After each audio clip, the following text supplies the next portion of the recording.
Good evening, everyone, and welcome back to your favorite day of the week, Wednesday, with Masculine Geek. One of, as you know, one of the best shows on the internet. Take a sip of my drink. We have with us for Masculine Geek number 53, returning guest. I believe this is your third, or is it your fourth appearance, Mr. Timothy Keefe. And at his idea, we decided we're going to go ahead and talk about all things 1980, one of the best decades. So, Mr. Timothy, take it away. Why, thank you, Vince. Absolutely.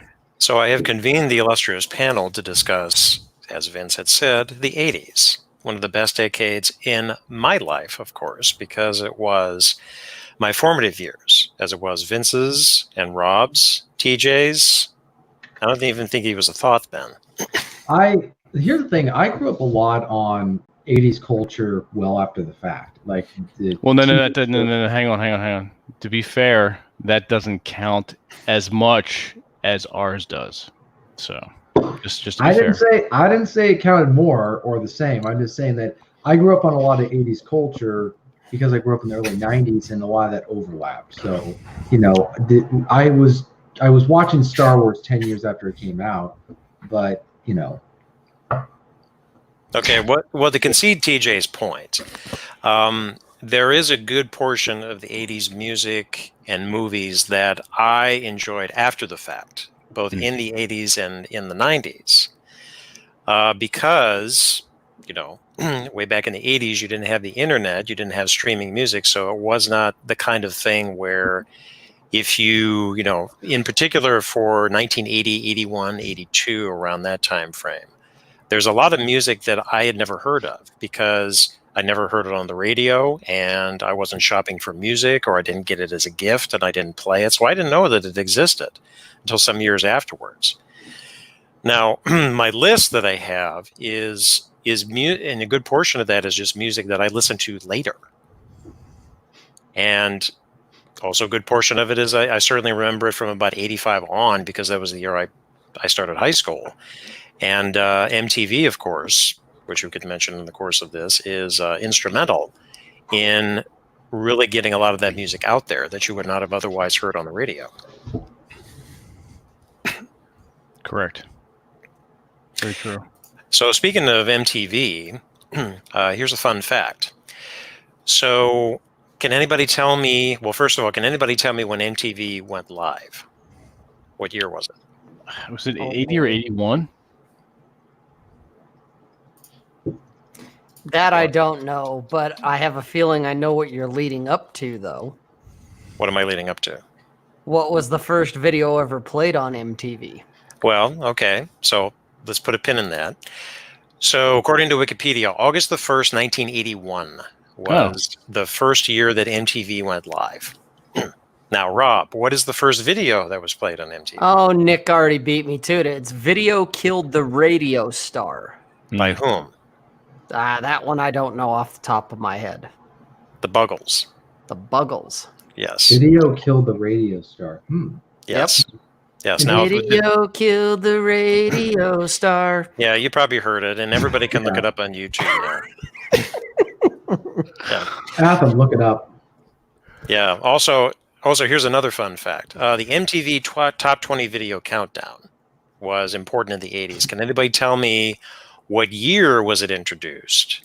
And what was the number one video of the first MTV Video Countdown? 83 maybe? 84. Okay, close.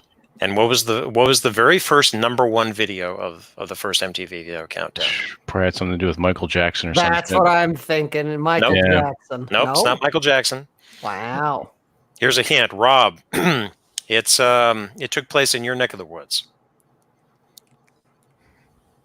Very well-known movie, shot in Utah. Oh, Footloose. Yep. Holy shit. Yeah, Footloose. Kenny Loggins. Movie ever made? It never was. Yep. That was the very first number one of the MTV Top 20 Video Countdown. Nice. So with that out of the way, let me go ahead and go to what we wanted to discuss, which was I threw it out to Vince to put together like a top 20, coincidentally, of music, movies, literature, any novels that anybody was reading at the time, and other things like cartoons. No, I didn't put that in my original list, but the other day I thought I should put some cartoons down, animated movies and things like that, because that was a big part of my life too in the 1980s. Not just Saturday morning cartoons, but things that were in syndication, like for example Voltron, Star Blazers, yeah, all that stuff. Yeah. Okay. Well, if I can go ahead to my list, what I did was it was really a tough choice. And I have certainly ones, and in putting together my list were not what I consider necessarily great songs. They were, a lot of them were in the Billboard 100, but there's certainly songs that I listen to again and again, and I never get tired of them. And I have a couple honorable mentions, and I did it chronologically by year. So I wanted to start off with 1980. And again, going back to what I said in the beginning, is that I don't really remember 1980 all that well, because I was like 8 or 9 years old at the time. And there's really only one song in the honorable mentions that I do remember from that time. The rest of them I didn't listen to until some years afterwards, and other ones many years afterwards. So the one in 1980 that I put down that I really never get tired of listening to is Blondie's Rapture. Yeah. Which in another episode I had mentioned is the first time a rap is in a pop song. Interesting. Yep. So again, people that are at home, if you want to go ahead and YouTube and look it up, you can. But that's my number one for 1980. And some of my other, my honorable mentions are The Pretenders, Brass and Pocket. Oh, yeah. Okay. Lip Sync, Funky Town. Won't you take me to Funky Town? Okay. Olivia Newton-John's Magic, which is from the Xanadu album. Right. Yeah. Xanadu, which was one of the worst movies ever made. Oh, come on, TJ. It was not the worst movie. Come on. Xanadu, yeah, don't. Okay. Okay, AC/DC, Hell's Bells, and Back in Black. That's a tie. Good songs. Okay. And then Rush, The Spirit of Radio. When did Shoot to Thrill come out? Same year. I was just going to say I'd have to maybe, if this is our own little personal list type of thing, Back in Black and Hell's Bells is great. But Shoot to Thrill was better, in my opinion, because it was just charged up. The greatest American song not written or sung or by Americans. By Americans. Right. Okay. Of course, so it's got to be an Australian. Yeah. So Vince, we don't have to wait until I read off my list. We can just do this chronologically too. So Rob and TJ threw out theirs. What do you remember from 1980? What's your song or songs? Unmute yourself, Vince. I knew that. I was testing you, you fuckers. No, I completely forgot. Okay, so I did not write down a list as far as specific years go, because all that was, it's a little too, a lot of it's a little like kind of just floating out there, but a lot of what I enjoyed and remember are the Fix. Okay. I was a huge Fix fan. You got your look Fix? like a Fix guy. Oh, absolutely. Yeah. Gotta get it fixed. I'm sorry, TJ. What? You had to get your fix. Oh yeah. Indeed. But don't bump. Yeah, the Fix. Okay. What else? Trying to think what else. Now, see, the Fix was not one I remember from 1980. Again, years later. I remember listening to that. Yeah, they're more early 80s or early to mid 80s. So I'm jumping around. Saved by Zero. One thing leads to another. Red Skies at Night. Mm-hmm. Queen, another one bites the dust. Yep. Yeah, Queen, for sure. The Cars. It's sad Rick Ocasek just died recently. Mm-hmm. Well, I mentioned Rush because of Neil Peart too. Yep, that's true. The Cars. Todd Rundgren. I was a big Todd Rundgren fan for a while. Who else? I'm just drawing a blank. Okay. Well, the thing about the early '80s is this was also punk. So in the '70s, in the late '70s, you had disco. Then disco was winding down. Then punk became popular for a couple of years, and then the new wave. That was really big in the early '80s, of which Blondie was a part of that. Now, Blondie started off as a punk band. I think they formed in 1975. So if you listen to the really early Blondie, it sounds different than when you're starting to get into like Rapture or Heart of Glass and Call Me and all that. Oh, yeah. Cool. Anything from you, TJ, from the early '80s? As far as music is concerned, I really don't know the years when songs came out. I just know. Holy shit, Devo. Yeah. Devo. Yeah. Devo, yeah. Whip it good. I don't listen to Devo songs. I just remember they made really good. I studied their music videos in video class because they did such a good job. You studied Devo's videos in class? Their music videos, yeah. Okay. Well, here's also a fun fact. Does anybody know where Devo is from? Nope. I do not know that. Okay. Akron, Ohio. Close to my hometown. Okay. That's fellow Ohioans. Punk had a huge rising in Akron, Ohio. Mm-hmm. Well, Chrissy Hint was from Ohio too. Okay. Yeah. One of the problems with the '80s is that there was so much good stuff that it's hard to compartmentalize it into different years. You just end up just piling it together. I mean, as far as songs, I'm trying to think of. There was a couple of good. Gosh, I know some of the problem is a lot of them get overplayed at weddings or at bars or somewhere else. The gym I go to isn't it basically the '80s never ended, so it's constantly playing '80s songs. I mean, you've got "Take on Me" by Aha. I love that song. I didn't include that song on this list because that is grossly overplayed, even though it is an important song from the '80s. Yeah. What's another good song that I will know them if okay, a couple of Journey songs were good. They're overplayed. Every wedding you go to now, there's going to be Faithfully. They're going to play "Don't Stop Believing" or something like that, and just gets completely. But you just get sick of hearing it. Don't Stop Believing? They play that at weddings? Oh, all the time. I would think "Faithfully" would be one.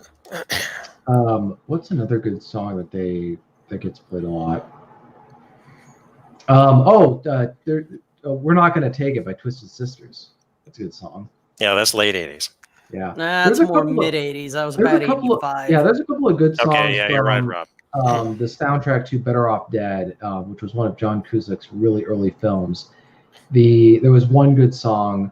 I can't remember the name of it, but it's this classic '80s had the great power ballads.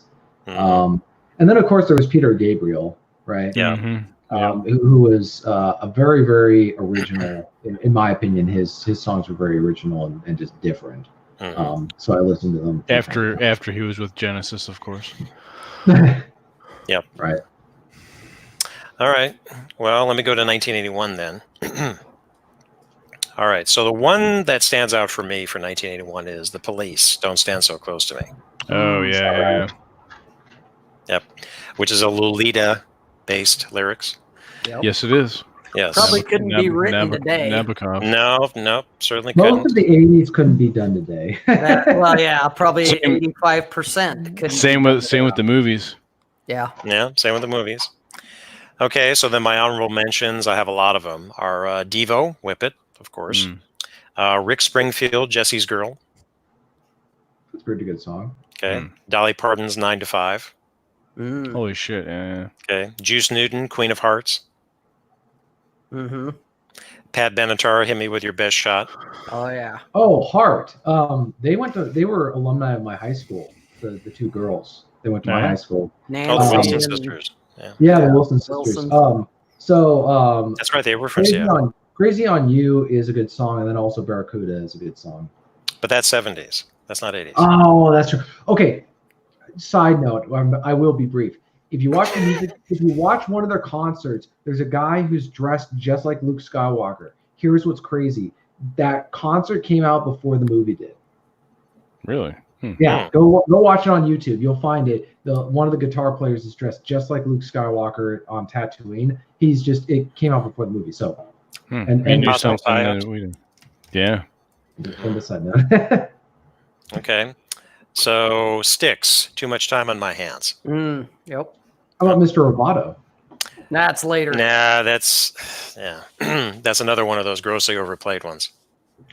And you see, this is the problem with picking like favorite stuff, is that things that tend to get overplayed we hate until they're no longer played. It's almost like what's it called? Familiarity breeds contempt.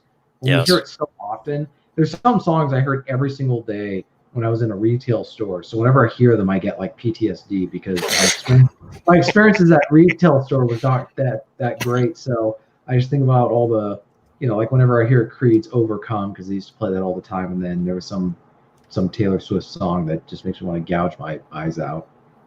Doesn't any Taylor Swift song make you want to gouge your eyes out? Fair enough. Yeah. He's got a good point. Okay. Okay. So Queen, Another One Bites the Dust, we already mentioned. Phil Collins, In the Air Tonight. Oh, yeah. Journeys, Don't Stop Believin'. Men at Work, Down Under. Oh, yeah. Foreigner, Urgent. Hey, look at that. Michael Benson jumped that one in there, too. Okay. Tony Basil, Mickey. Oh, yeah. Now, are we including in this list, are we including film songs or songs that were featured in films? Well, they could be. The one thing I did with my list is I deliberately avoided the giants such as Madonna, Prince, Michael Jackson. Yeah, I mean, there's a lot of great songs from them. But I guess the question is, if there was going to be a song that epitomized or summarized the 80s, is there one song that did that? Not just one song, no. Not just okay. It's fine. It's not a. I don't have a direct answer. I was just thinking, like, if there was a. You can't have one song that epitomizes the decade, because each one of the years was different. I mentioned before, in the early 80s, you had New Wave. By the time you're getting around 80, 89, New Wave is dead. You still have the synthesizer type of stuff, but now it's really the rise of heavy metal. Yep. Well, didn't Metallica, weren't they in the 80s? They started in the 80s, yeah. Okay, so Metallica had some. I grew up listening. My brother loved Metallica, so I ended up listening to it just because I was sharing the same bedroom as him. And then what was another good? There was Guns N' Roses. Wasn't Sweet Child of Mine from the 80s? Yeah. I mean, it's overplayed, but it's a good song. Shook Me All Night Long by AC/DC. That's another. Great. AC/DC just has a ton of great songs. Yep. Then Iron Man, of course, with was it Black Sabbath? That was in the 70s, though. Iron Man came out in the 70s. Yeah, Black Sabbath was the 70s. Gotcha. Okay. Late 60s, early 70s mid 70s was Black Sabbath's heyday. Yeah. Don't forget Gary Newman. Yes, Gary Newman, definitely an icon in new wave. Cars. Here in my car, I feel safest of all. Yep. Oh, yeah. Okay, let's go to 1982. For me, the standout song is Alan Parsons Project, Eye in the Sky. Oh, okay. Okay, all I can think of when I hear the Alan Parsons Project is I think of Austin Powers 2, where Dr. Evil goes, he's playing his Death Star, and he goes, "We're going to call this the Alan Parsons Project." Yeah. But if we're going to talk 82, I got two songs, Creatures of the Night and Screaming for Vengeance. Artists? Judas Priest was Screaming for Vengeance. And what was the other one I said? Something about the night. Oh, Creatures of the Night, Kiss. Kiss, right. Yeah, Okay. that was right when they were getting ready to take off their makeup. Yes. Duran Duran. Mhm. Well, okay, coincidentally, in my honorable mentions, the first one is Duran Duran Rio. Her name is Rio, and she dances on the I thought Yep. well, what about A View to a Kill? That was the #1 best-selling James Bond song. Yeah, but that's again. These are the songs that I never get tired of listening to. View to a Gotcha. Kill, yeah. Didn't Duran Duran do Hungry Like the Wolf? Yep. Yeah. Yes. Yeah. Yep. I'd say that's probably the more popular one than Rio is. Right. Okay. So next, Joan Jett, I Love Rock and Roll. Yep. Yep. Okay. Human League, Don't You Want Me? Oh shit, Human League. Yep. Don't you want me, baby? Don't you want me? I probably could do that karaoke. I got the range. Oh Christ. I'm not going to do it here. Don't worry. Okay. Okay, the Go-Go's, We Got the Beat. Oh God, yeah. Oh yeah. All right. Mhm. Okay, Men at Work Again. Who Can It Be Now? Who can it be now? I love that. I used to play that on saxophone. Fleetwood Mac, Hold Me. How about Dying in Your Arms? I just died in your arms. That's tonight. 85, 86. 85. Cutting Crew. Oh yeah. Okay. All right, next, Asia, The Heat of the Moment. Was the heat of the of the moment. moment. Yeah, bitch. Yep. Okay, next, Hall & Oates, Tide, Private Eyes, and I Can't Go For That. I Yep. can't go for that. No, uh-oh. We're all singing over here like fucking jackasses. All right. Well, we're talking about music. Okay. That's well, yeah. Okay. Yeah, Red Crusader. I had to play We Got the Beat in my marching Don't forget band. Prince and the Revolution, When Doves Cry. That was Yeah, it. but That again, was I a left that weirdo. out purposely. The Giants. If anybody else wants to mention, go ahead. Uh, Okay, and then my last one, Chicago, Love Me Tomorrow. mm. Mm. How Okay. about Yes, Owner of a Lonely Heart?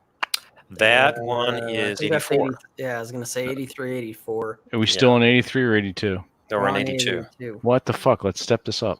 Okay, 83. Lick it up. That's right. Lick it up. Ah! We're gonna have to go Jesus 80. We're Christ. gonna have to go at least 88 miles per hour. All right. Well, it's I don't know. What do you got? Well, the Back to the Police. Every Breath You Take. That's overplayed. I left that out. Fuck. I actually hate that song. How about The Love Cats by The Cure? Come on. I didn't listen to The Cure. You listen to The Cure? No. What the ever-loving fuck? All right. No. Don't judge, Vince. I will judge. Everyone Guilty. judges. Quiet you. Naked Eyes. Always something there to remind me. Yes. Okay. Okay. All right. Decent there one. You go. There you go.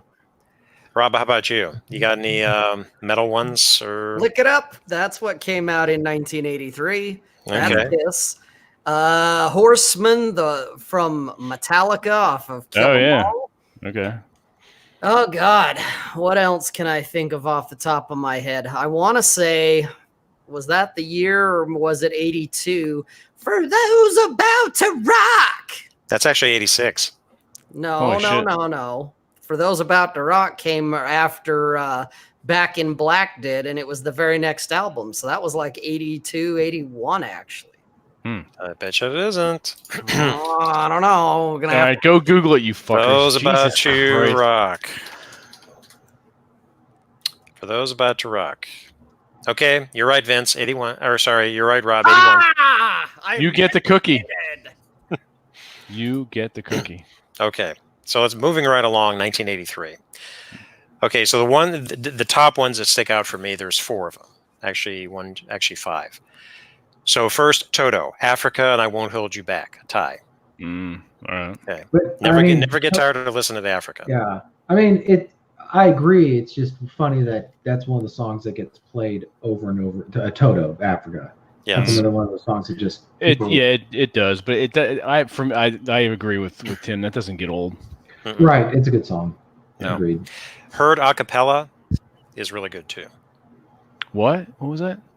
A cappella, which Acapella? is just the voice, not the music. Actually, if you go to YouTube and you look up, where were they from? Croatia or Slovenia? Okay, Todd Rundgren did an acapella album called Acapella. That's why I was just wondering what the. Okay. Cool. So next, Def Leppard's Photograph. Ah. Yep. Okay. Next, Spandau Ballet, True. Hmm. I know this Much is true. True. Oh, how God about damn okay? Now that just came to mind. How about the Danger Zone from Top Gun? Danger Zone. There you Okay. go. All right. I mean, man, if you want to, if a song that epitomizes like '80s attitude at that time, Mm-hmm. because I know some guys who were 26, 27 when that movie came out, and it was crazy how that song really summarized the attitude of a lot of these guys. They wanted to join the Air Force, they wanted to be pilots, they wanted to go fight the Soviets, all that crazy stuff. Right. They're all ready for World War III. Right. But TJ, question for you: Tom Cruise or Val Kilmer? What about that? What about them? His choice. In terms of like wingmen, or Which one would you want to be? which one would I want to be? Well, of course I want to be Maverick. I mean, except for getting that girl, because we all know how she looks when she gets older. I mean, other than that, Yeah, that's. I'm just saying, like. Okay, well, truth hurts. Okay, that movie. Just I'll hold judge, or I'm going to hold commentary on the movie until we get to the movies. Okay. Well, that's a wise choice of action. All right, the last one that sticks out for me that I never get tired of listening to is The Police, Wrapped Around Your Finger. Oh yeah, that's good. The good video too. Yes, very good. The, And then quickly, my honorable mentions: Talking Heads, Burning Down the House. Oh yeah, David Byrne's fantastic. Yep. Men at Work, Down Under. Oh yeah, classic. No, sorry, Overkill. I already mentioned Down Under. It's just Overkill. Yes. And then to sleep. what's left? The Tubes, She's a Beauty. I don't recall that one actually. Step right up. Oh, here we go. God, what's the rest of it? Step right up. Because you can't touch the merchandise. She's right here behind the glass. Oh, that's yeah. Okay, I know you're talking about now. Mm-hmm. Yeah, had a good guitar riff on that one. Very good. We're still on 83, right? Yeah, we're finishing 83. Go Mental ahead, Rob. health What you got? Drive you mad. Mental- Bang your head. Oh, yes. Quiet Riot. And let's not forget, sworn to avenge, condemned to hell. Tempt not the blade, I'll fear the sentinel. Judas Priest. Okay. When did War Pig come out? War Pig. You think of song. Black Sabbath? Yeah. Back in the 70s. Okay. I get a lot of this stuff. I mean, because a lot of it sounds very similar. Yeah. Also, the thing about the 80s, you're starting to hear more electronic synthesizers. Yeah. If you're hearing more acoustic, it's probably Okay. something. What's your thought on Living on a Prayer, Bon Jovi? I never much Jovi was a in Jovi general. fan. Yeah, he's overrated like the Beatles. Yep. Yeah. Don't tell the boomers. Yeah. Fuck the boomers. But Vince, he's from your state. That makes it even worse. Vince has a love-hate relationship, kind of like I do. He has a love-hate relationship with his state. He loves the history, but he hates the politics. The politics state is like probably one of the most corrupt in the union. Yes. All right. 1984. All right. Two All right. I can think of very quick. I'm going to just Okay. roll. Ray Parker Jr., Ghostbusters. That's on my list. Yep. Yes. And Owner of a Lonely Heart. Yes. By Yes. Right. Yep. Now, the interesting thing about Yes was I had never heard of Yes until that song came out. It wasn't until some years later when I went back to the 70s Yes and started to listen to prog rock more. I'm just like, this is completely different. But it was because of Trevor Rabin, who came onto the scene in the mid-'80s, and that's where Owner of a Lonely Heart, and then some of the Yes, because Yes has been around for a long time and has had several different changes. Yeah, they have. Change-ups. And their music has evolved too. John Anderson's always been the constant, though, the singer. Yes. Well, not always the constant. In 1980, the Drama album, he wasn't on it. It was, Really? What's his face? He formed the Buggles, Trevor Horn. Oh, okay. Yeah. Okay. So then in 84, we have my standouts. The Thompson Twins, Hold Me Now. Hold me now. Oh. Ah. Okay. Eurythmics, Here Comes the Rain Again. I really don't like Sweet Dreams anymore. It's overplayed. Comes the rain again. Yep. Falling on my head Head like a mad tragedy. That's right. Okay, and then the Cars, Magic. Okay. And then my honorable mentions, Phil Collins, Against All Odds. Yes, Owner of a Lonely Heart, Ghostbusters, Genesis, That's All. And Depeche Mode, Blasphemous Rumors. Oh, yeah. Okay. Okay. Any standouts for 1984? Rob? Creeping Death, Metallica. Fade to Black, Metallica. For Whom the Bell Tolls, Metallica. I detect a pattern here. And we've got Heaven's on Fire from Kiss. Oh, okay. Yeah. Okay. Rob, you must have been a Kiss fan, the big one. Well, that and Wasp.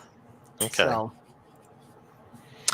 All right, 1985. My standouts. Depeche Mode, Shape of the Disease. Oh, yeah. Okay, I really like that song. Dire Straits, So Far Away. Yep. Okay. Okay. Power Station, Bang a Gong. Yeah. Okay. Fuck, I forgot about that one. Okay. Does anybody know who the lead singer of the Power Station was? Oh, what's his face? Oh shit. Robert Palmer. Robert Palmer. Thank you. Yep. And then my honorable mention is Foreigner, I Want to Know What Love Is. Gotcha. Okay. Anybody else got standouts? For 84? 85. Oh, 85. Everybody Wants to Rule the World. Tears for Fears. Okay. Easy Lover, Phil Collins. Okay. We Built This Ship, Starship. You actually like Starship? I like that song. Huey Lewis and the News, The Power of Love. I just like Huey Lewis and the News. So, Okay. But there you go. But that's fine. Okay. Rob, you got any standouts? Yeah, I do, and I'm trying to remember it right off the top of my head. It's another Kiss song, Tears Are Falling, and Secretly Cruel, and All Night. Ooh. That's Kiss? Yep. Is that the sound you make? God, now I'm going to have that in my head. Jesus That's Christ. right, you should too. I'm going to picture you wearing like white socks. When you're shagging your girl later, I want you to have that thought. No, that'll give me a limp dick. Well, I'll give you something. Well, it could either be that one or Lick It Up. Yeah, Wild Child from Wasp too. The whole album Last Command. That was an 85 release. Okay. All right, so TJ is otherwise occupied, so I'm going to go ahead into 1986. My standouts are Bruce Hornsby in the Range, Mandolin Rain. Oh, yeah. Talking Heads, Wild Wild Life. No, it's a good song, Yep. Level 42, Something About You. Yep. How about St. Elmo's Fire by John Parr? No. No? What No. the fuck? No. Jesus Christ. Genesis, In Too Deep. Okay, and so I have several honorable mentions here. Lionel Richie, Say You, Say Me. Yeah. Say you, say me, say it together naturally. Okay, Whitney Houston, How Will I Know? That's when she really started to get popular. Okay, Robert Palmer, Addicted to Love. Yep. Peter Gabriel, Sledgehammer. Now, this is when I first heard about Peter Gabriel. I had no idea he was with Genesis because all I knew about Genesis was Phil Collins up until that time. Tim, can you do me a favor? Yes. Every song that you're giving a mention to, whether it's honorable or not, I want you to sing a little bit just for homeschool time. For who? We have a gentleman in the chat who just loves the singing. So do me a favor, just sing a little bit of each song. Would you do that for me? I'll try. Thank you. I appreciate it. Thank you. All right, so Sledgehammer. I want to be your sledgehammer. Yeah. Why don't you call my name? Okay. See, you should have said the homeschool time. Now we're going to it's called a green amplify. I'm sure you're familiar with that one. So okay. All right, next How one, about Human Shock League. the Monkey? That wasn't Shock from this the year. Monkey. Shock the monkey. There's a little known parody of that friends and I came up with, and we did a video called Spank the Monkey. How original. I know, right? We were really riding high in those days. Yes. Okay, next one is Human League. Human. I'm only human. Oh yeah. Of flesh and blood I'm made. Yeah. Okay. The Bengals, Manic Monday. Just another Manic Monday. I like Walk Like an Egyptian. Yes. Monday. Okay. That's Dire Straits, Oh, yeah. Walk of Life. Oh, Here yeah, come yeah. Johnny singing oldies goldies. Be babalooba say but what I say. Hey, yeah. Oh, what year did Old Time Rock and Roll come out? You're Old time thinking rock Bob and roll. Seger. That Bob was Seger. early 80s, if I remember right. Yeah, Like Seeger's early 83, 80s. 82. That was a great song. Okay. All right. Any other standouts for 86? Well, of course, you've got the whole entire album of Master of Puppets. Right. You've got Turbo Lover from Judas Priest. You've got 9-5 Nasty from Wasp. You've got, good God, 86 was a good year. I want to say that was also the same year that the album Peace Sells But Who's Buying came out from Megadeth. Okay. Oh, and Drew, yes, Drew's right. Rain and Blood from Slayer. Yeah, Slayer. There was a guy in high school I knew who liked Slayer. There was a guy. Yeah, there was a guy. There was Oh, that yeah. one guy. They might Ralph Split Stonian. up! Ralph Stonian. They might. I love. They might be giants.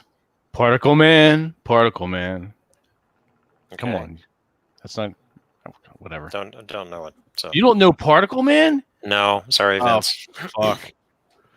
I know. I was hiding under a rock for that part of the year. For that, yeah, for that couple months. Go check out Particle Man when we're done. Okay. Make a note of it. All right. Going to 87. So my standouts: Depeche Mode, Strange Love, the 88 version, not the original version. There is a difference. Just go if you want to if you want to detect a version, just type in Strange Love 88 in YouTube.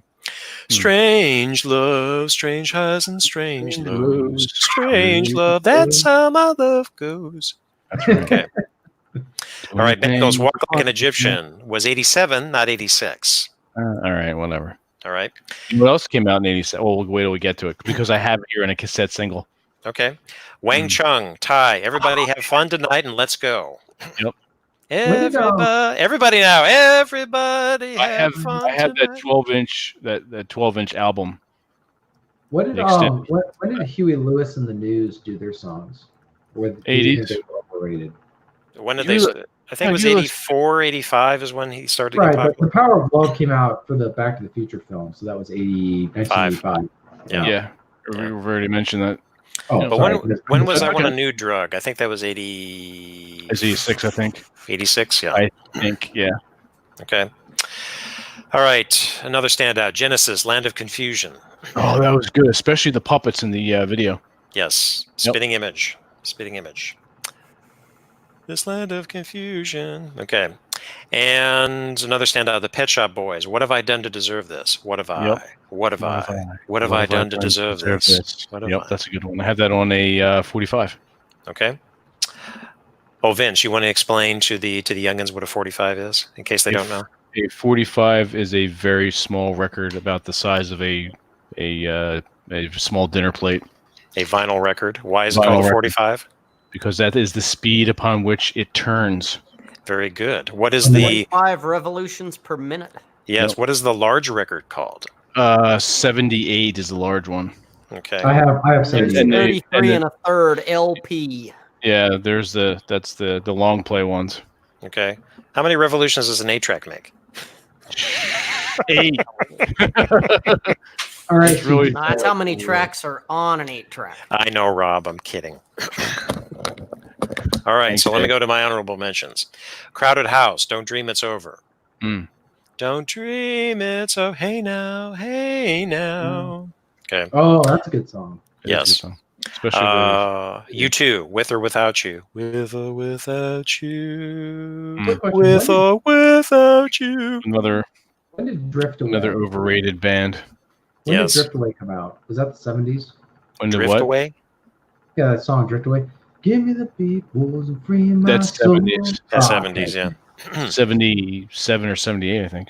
Yes. Right. Good song. Okay, next one. A very controversial song at the time, although it is very tame now and kind of laughable given the context. George Michael's I Want Your Sex. All right. Right. Yes. The video has a disclaimer. Now, let's put this in the context of the time that it came out. This is still in the, it's in the 80s, but it's still in the age of AIDS. So AIDS wasn't diagnosed until 81, 82, but it still was. Everybody thought that everybody could get it other than guys having butt sex. Right. All right, next one. Janet Jackson, Control. I'm in control. This is when she started to get really popular. And then Peter Gabriel, Big Time. I'm on my way, I'm making it.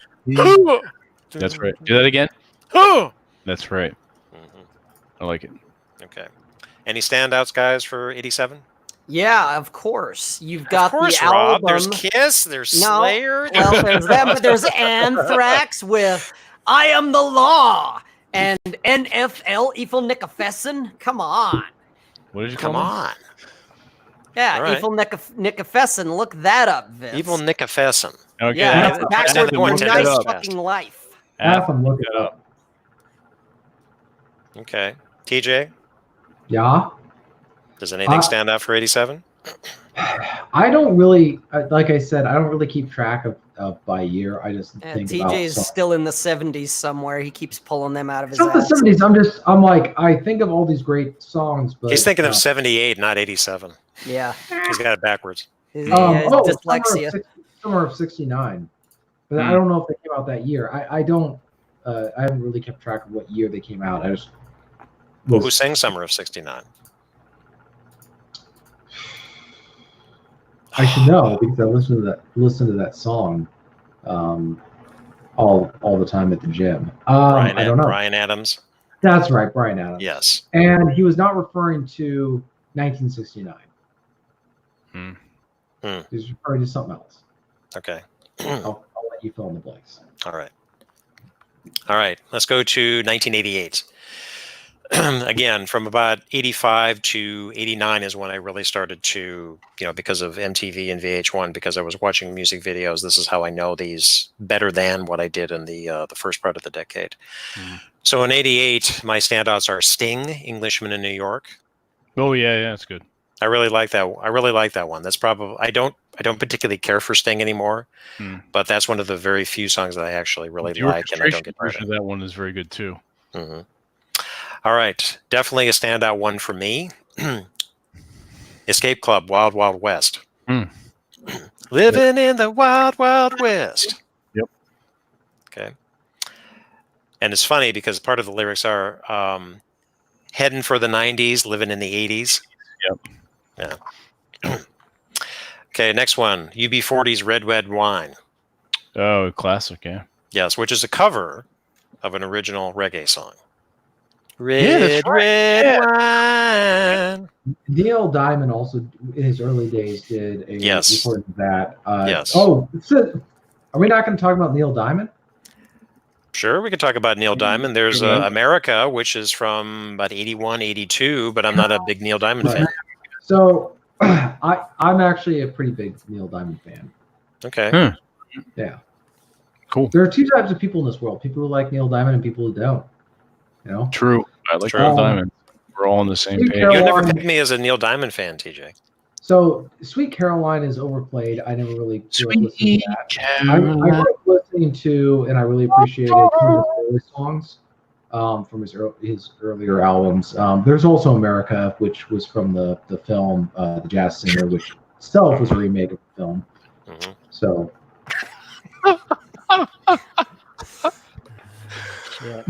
Our singing is not.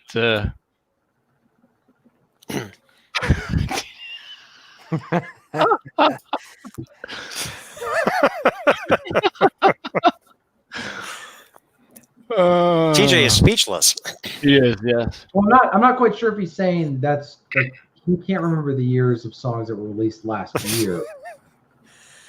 Sweet Carolina is the one reason I hate going to Fenway Park. Okay. All right. Yeah, let me get to my honorable mentions. First one, George Michael, Faith. Father Figure, and Monkey. Oh, okay. Okay. Because I gotta have faith to do.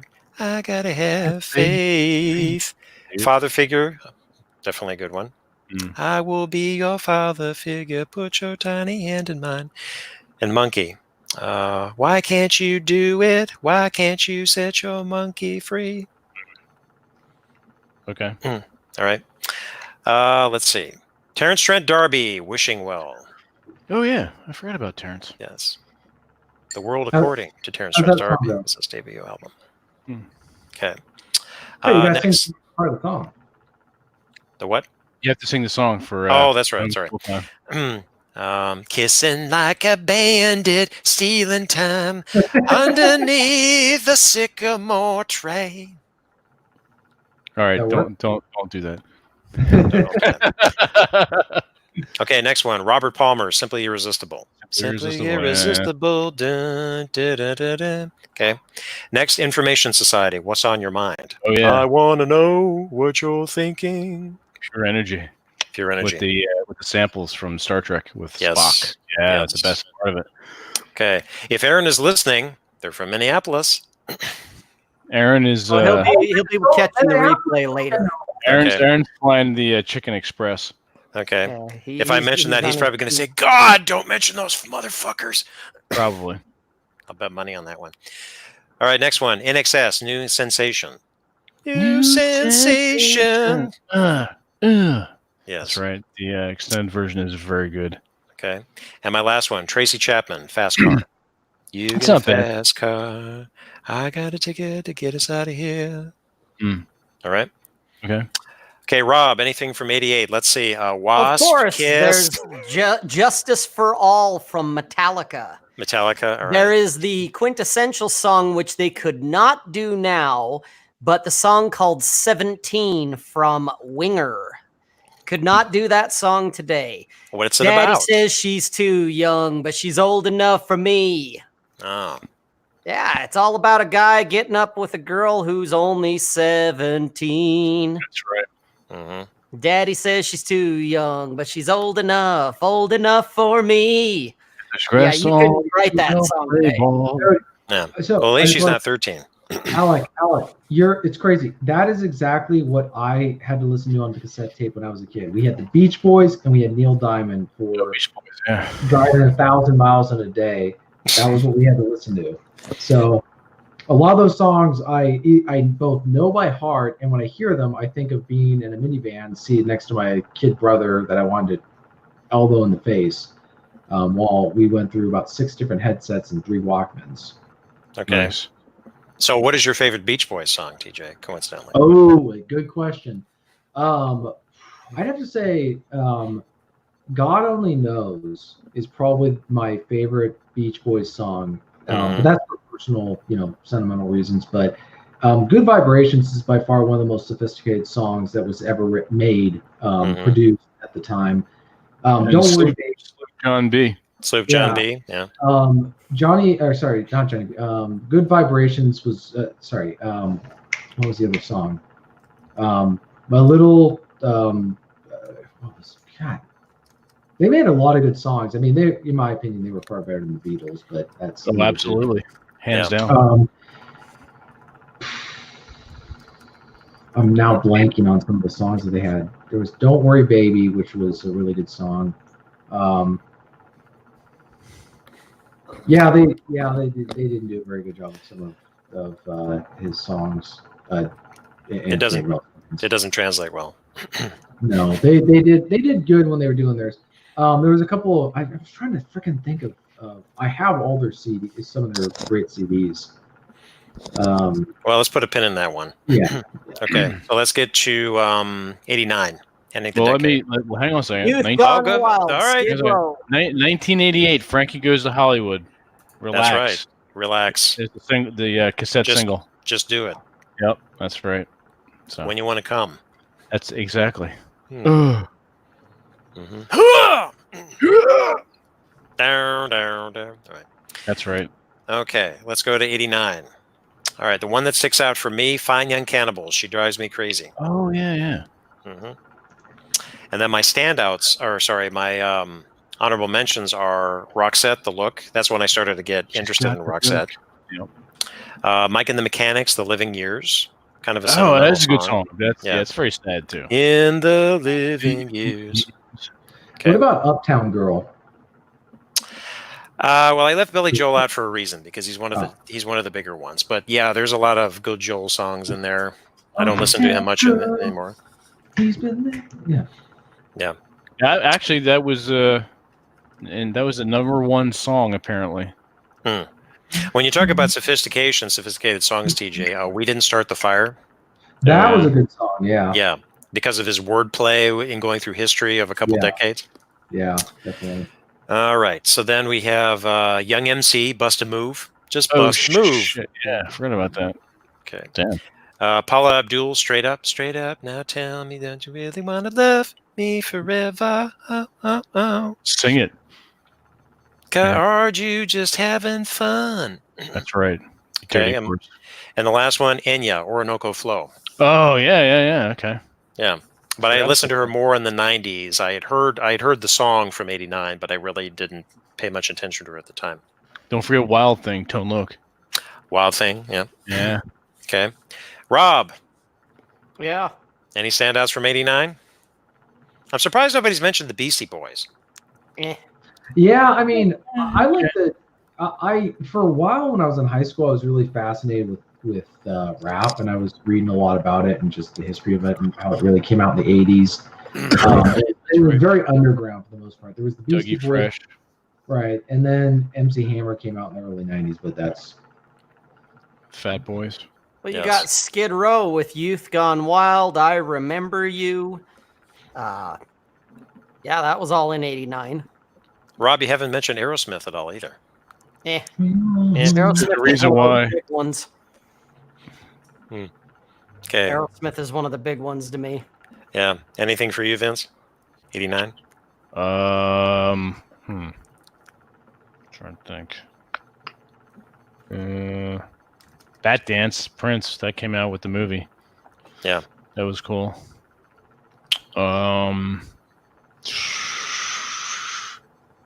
Tears for Fears, Sowing the Seeds of Love. I like that one. That's good. I don't know that one. Sowing the Seeds of the Love. Seeds of Love. Oh, yeah. Okay. I know Seeds that of one. Love. Mm-hmm. Yeah. I Don't Want Your Love, Duran Duran. Mm-hmm. Satisfied, Richard Marx. Mm-hmm. Hell, So even fucking Donny Osmond with Soldier of Love. Oh. Hear the disappointment in your voice. Jesus.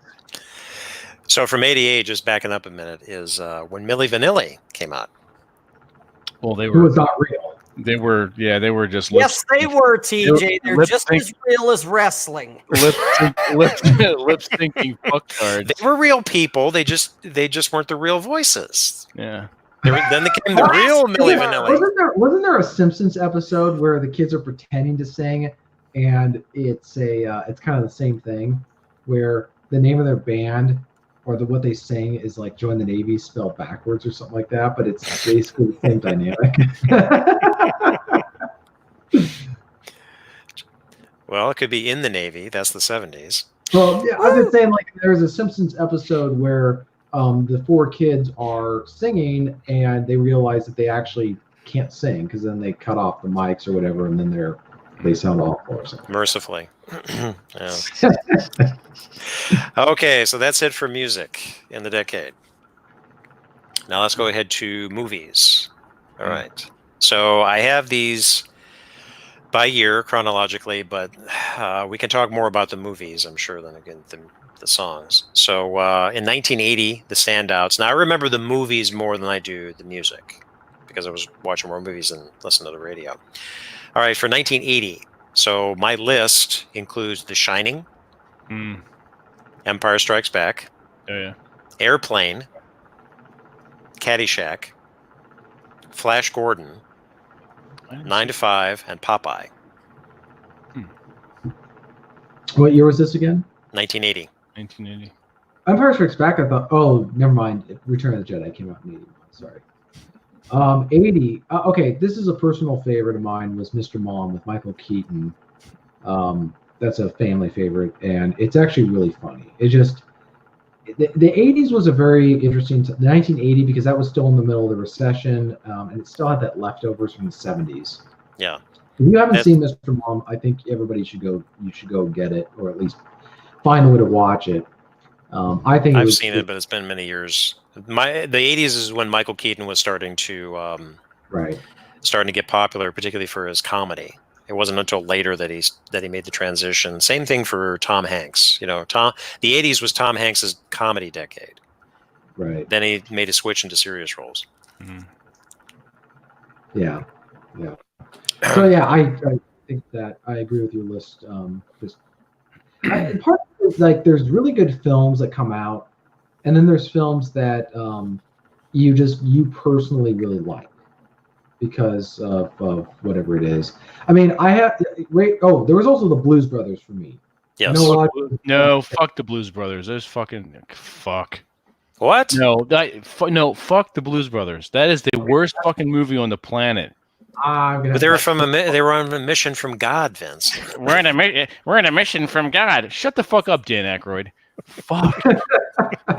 Tell us how you really feel, Vince. You're being kind of vague. Dan Aykroyd and Ghostbusters and Trading Places. Okay, the rest of it, nah. Get the fuck out of here, you. Dr. Detroit. Fuck. You're gonna shit on Dr. I'm gonna shit on Dr. Detroit. I think Vince has an animosity towards Dan Aykroyd. He's got a hard on against the man. What did he do to you? That fat pudwack.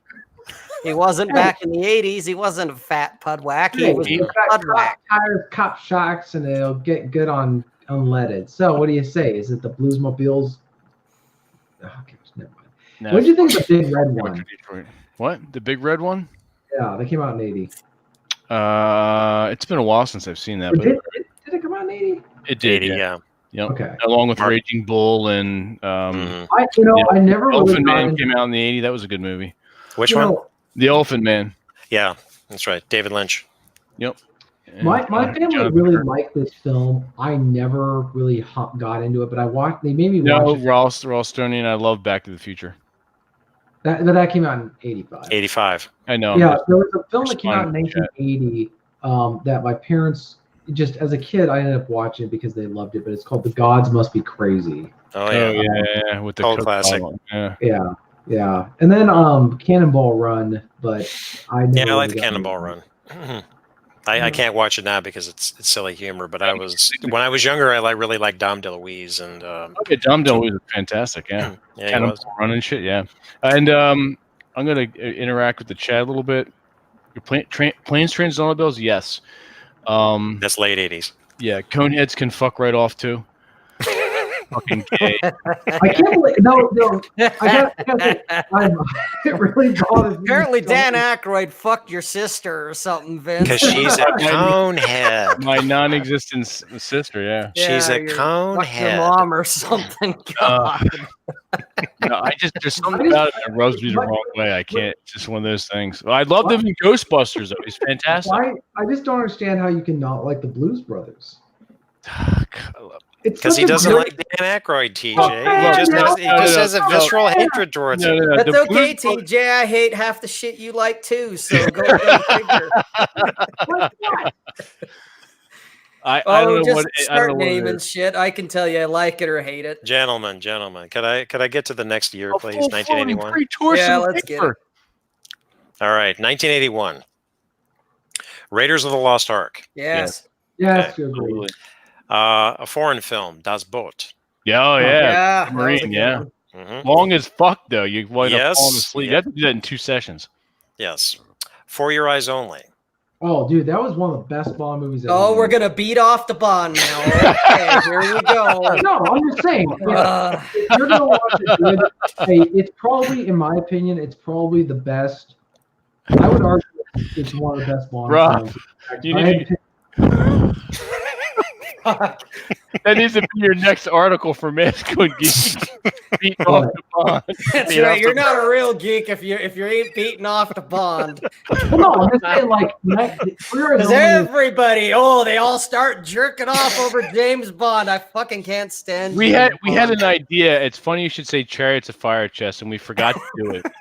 we were gonna have this video where it was just TJ and Aaron and I, and we were just being active and exercising on the beach, playing in slow motion, playing Chariots of Fire, and then we kind of the camera pans by Rob just fucking sitting on a chair, smoking a cigar, sipping a whiskey, and giving everybody the fucking bird.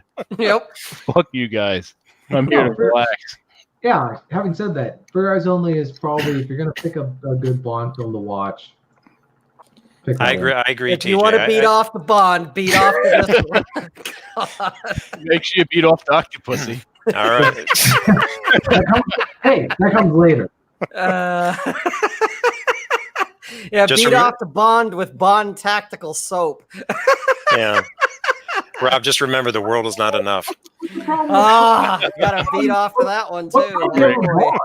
First of all, Vince has a problem with the Blues Brothers. Now you got a problem with Bond? The whole series. Yes. Really? Yes. Wow. Way too He's much obviously beating not off a the Bond Bond. fan. I'm not a Bond Child fan. is the golden child. Never have been.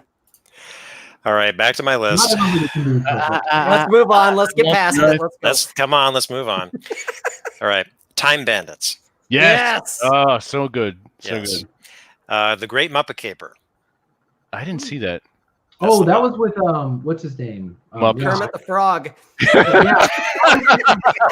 And Miss Piggy too. Yeah. Good one. I haven't watched it in probably 20 years. But I Exactly, remember. Marty. Fuck the Blues Brothers. Fuck All those right. guys in the ass with a big rubber. Moving on. And my last one is Clash of the Titans. Yes. Oh, yeah. Okay. Okay. Release the Kraken. Release the Kraken. Yes. They're releasing Jason. Aaron Beat released off the Bond. They're releasing Jason and the Argonauts in a local theater for just like like old classic movies. Oh yeah. Just be warned. If speaking of releasing the Kraken, just watch out because Aaron might pop out of nowhere and say, "Where's the rum?" When I think of Release the Kraken, I just got to go take a shit.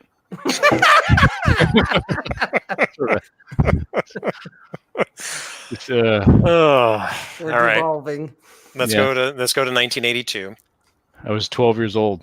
Some of you Okay. fuckers weren't even alive yet. Yeah. I was Blade a Runner. You mean junior high. TJ? Okay, first one, Blade Runner. Ooh, Oh, yeah. yes, good. That was Yeah. a great. Yes. film. Okay. Poltergeist. Yep. That was a Okay. good film. Wrath of Khan. Oh, Yeah. yeah. Khan. Okay. Oh, The Thing. yep. Yeah. Okay. Oh, that was very Cthulhian, very H.P. Lovecraftish. So, Yes. fast Excellent time. John Carpenter flick. Mm-hmm. Okay. The Dark Crystal. Yes. Peace. We'll have peace. Tron. Yeah. Oh, yeah. I was just talking about this with the coach. Goddamn, 82 was a good year. Yes, it It was a was. good year. Okay. Well, Fun fact about Tron. It is not computer-generated animation. What is it? It was hand-drawn. Oh, there yeah. was no CG back then.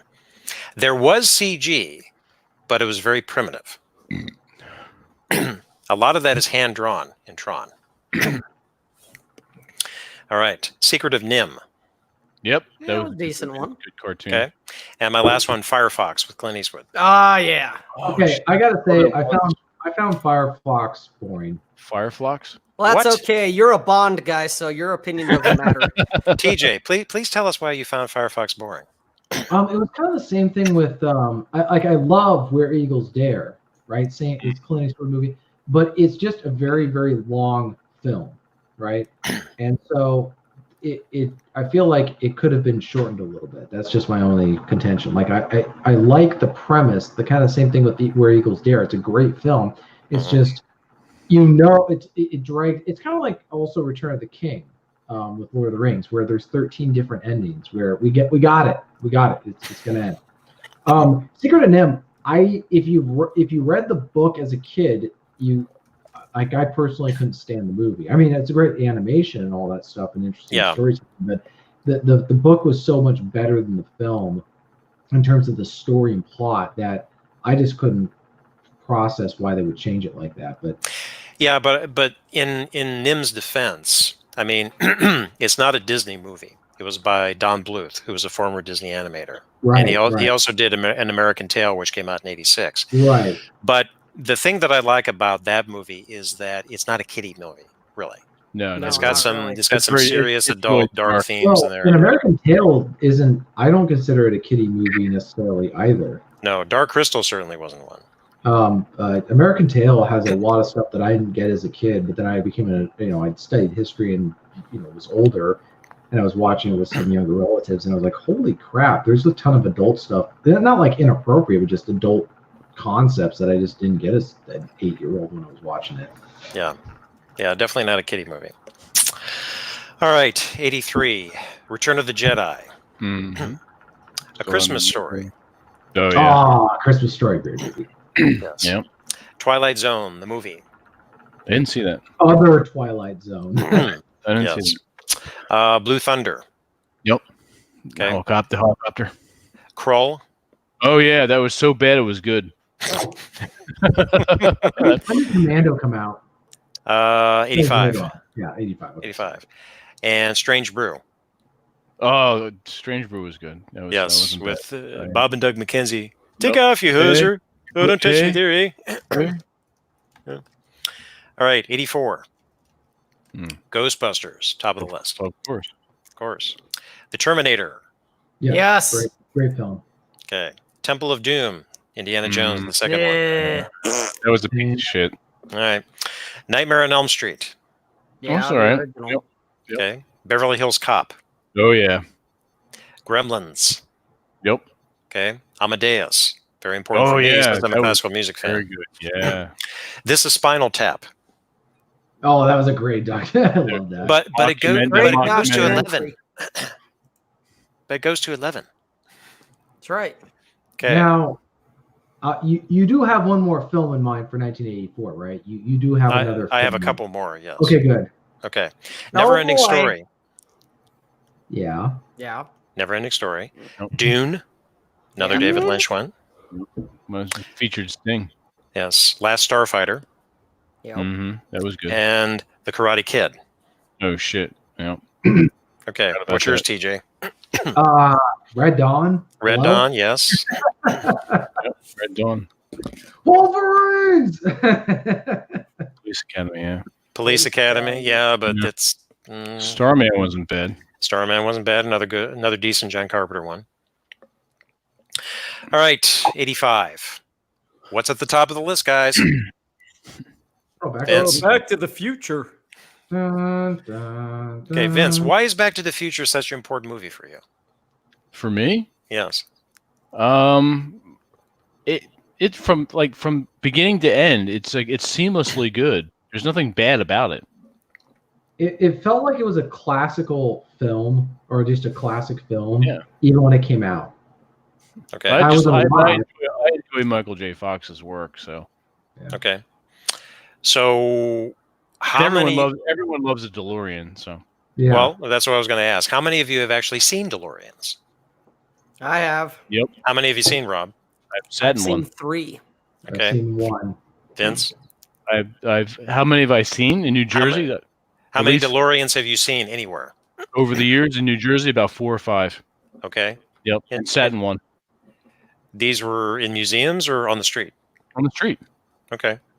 I've seen 2 on the street, 3 in museums. Cool. In To fact, be the last fair, one, one was junked. So one was junked, yeah. The other one was impounded for drug trafficking. there you go. Yeah. Shh. Okay. All right. Next, Silverado, which I mentioned. That was pretty Elsewhere. good. And one that really is it's a special memory for me because I went to see it with my dad is Explorers. Oh yeah, that was good. Where they get the message from space to build the computer and the whole. They Yep. make the thing out of the that what's that tilt-a-whirl? The Tilt-a-Whirl thing, yeah. Yeah, the tilt-a-whirl. They made a Yep. spaceship. Mhm. The book adaptation is very good. Okay. Yep. Can you name the 2 of the main actors that are in it? One of them is Ethan Hawke, and Ethan the Hawke? other Ethan Hawke, and the other is Corey Feldman. No. I think not the Corey Feldman kid. The other one. Shit. River Phoenix. River Phoenix. Yep. Young Ethan Hawke and young River Phoenix. I can't remember the other kid. Yeah, I don't remember. That's Okay. what I was thinking of the other one. All right. 1986. Aliens. Yo, Yes. of course. Okay. The Frighteners was okay. I wasn't really fond of it. It was all right. The Frighteners. I don't think I've seen that one. That's with Michael J. Fox. That is that was a what's his face movie? Comedy. Tim Burton. No, he did Lord of the Rings. Why am I? Peter Jackson. Peter Jackson. Thank you. Okay. Couldn't give it. So the next one. Well, you know what old Jack Burton always says. That's right. Big Trouble in Little China, baby. The check is in the mail. How'd you get up there? Wasn't easy. That's right. Well, you know what old Jack Burton. Who? Jack Who? Burton. Jack Me. Burton. Now this Jack really always pisses says- me off, Mr. Burton. Oh, that's another thing. I'm going to say, all encompassing these '80s movies, Mhm. especially like Ghostbusters, Big Trouble in Little China, all the ones that we're mentioning. You can quote. They're eminently quotable, and they're funny as fuck. You can sit here and do shit like this with these movies. There's very few into the aughts and up till now that you can sit around and go, oh yeah, and joke and laugh and quote them. You can't. So anyway, Very carry true, on. Vince. Very true. All right. And the last one for 86 for me is Transformers, the movie. Definitely adult themes in that one because We're Optimus still Prime in dies. We're still in 1986, right? Right. I'm starting to. I'm waiting to hear for a certain film. Well, go ahead and jump in, TJ. Ferris Bueller's Day Off. All right. Oh yeah. TJ. Life moves by pretty TJ. quick. TJ. TJ. TJ. TJ. When TJ was in Egypt's land. Let my My people. Oh. You know what's funny is I had a buddy of mine in high school where I was Ferris and he was the best friend. What was his name? Oh, Cameron Fry. Cameron. Yeah. You're our Cameron. And I was always like, I'm taking a vacation. Come over. I can't. Yeah. That's not my problem. Come over. You're not sick. You just don't have anything else better to do. You're Right. not dying. You just. All right. Let's go to 87. Lethal Weapon. oh yeah. We just watched those recently. All of them?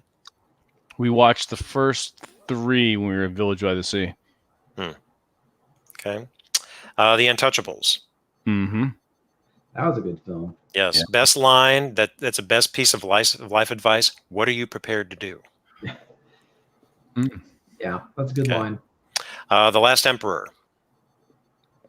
Long one, but a good drama. I did not see that. What Yes. was that one again? The Last Emperor. Yeah, I never saw that. It is about the last emperor of China. Right. Spaceballs. Oh. I can't breathe in this damn thing. Did you see anything? No, sir. I didn't see you playing with your dolls. We ain't found shit. Sir, do you think we may have taken those orders a little too literally? No, you fool. We're following orders. We were told to comb the desert, so we're combing it. Found anything yet? We ain't Nothing. found Ah, shit. shit. And then What did somebody tell me my ass was so big? Surrounded by assholes. Pizza Hut. Pizza the I've Hut. got the radar. No, why? Not if we jam it. You're right. Radar about to be jammed. Jammed. Okay. And Sir, the last sir, one. Please, sir. There we go. Ahead. And the last one. Throw Mama from the train. That was too Oh. slow. Too slow? Oh, fuck yeah. Okay. I didn't really enjoy that much. All right. It's important because of Billy Crystal and Danny DeVito. So they were Yeah. starting to get popular at the time. Are we on Yeah, 87? I would agree with that. Yeah. 87.